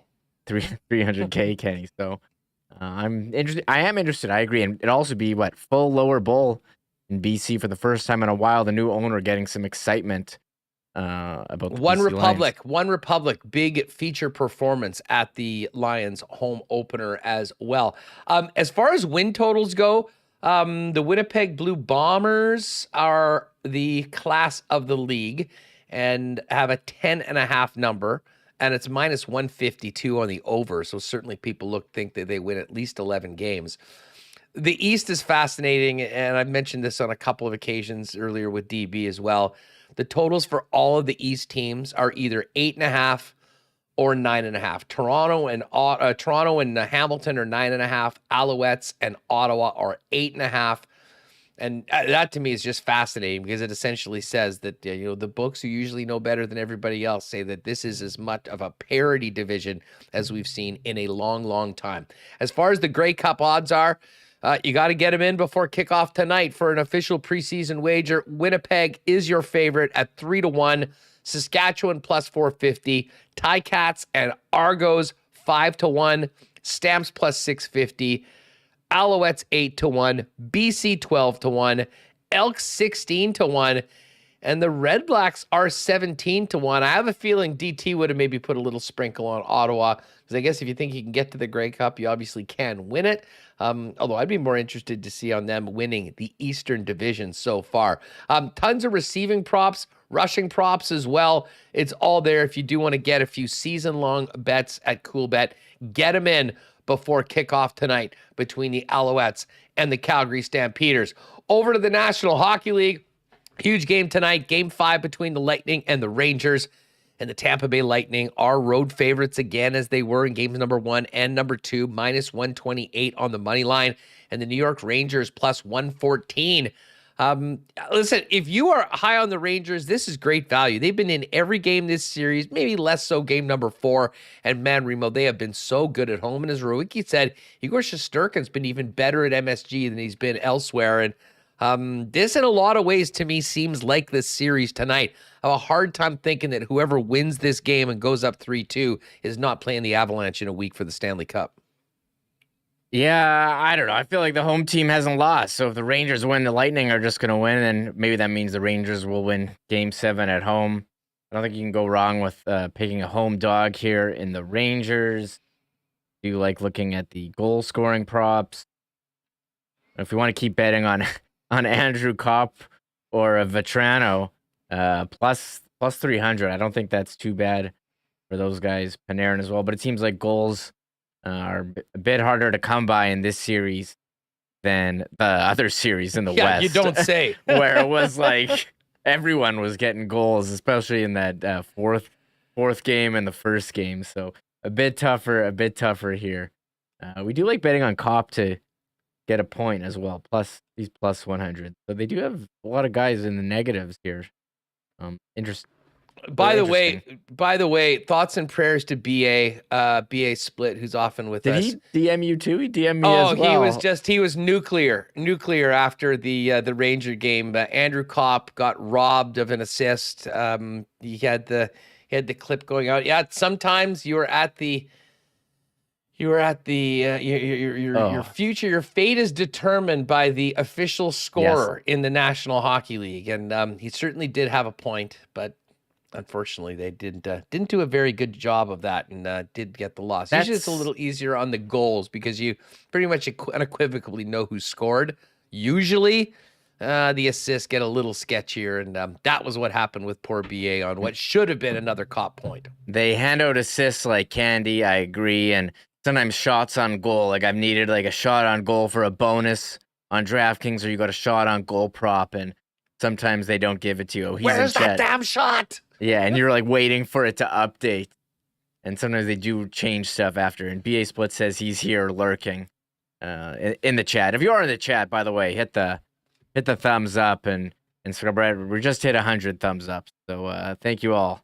Yeah, nicely done. Yeah, by the way, great to see everyone out here. Do us a favor before you go. Make sure you hit that thumbs up button. And join us tomorrow. We'll have marbles. And we're going to be all over the opener. Eddie Tate's going to join us from the Bomber side of things, tee up tomorrow's home opener. And we'll also have the voice of the Red Blacks and our good friend AJ Jakubek joining us as well before the big game. And normally we have Murad a little earlier in the week. We swapped he and Kenny.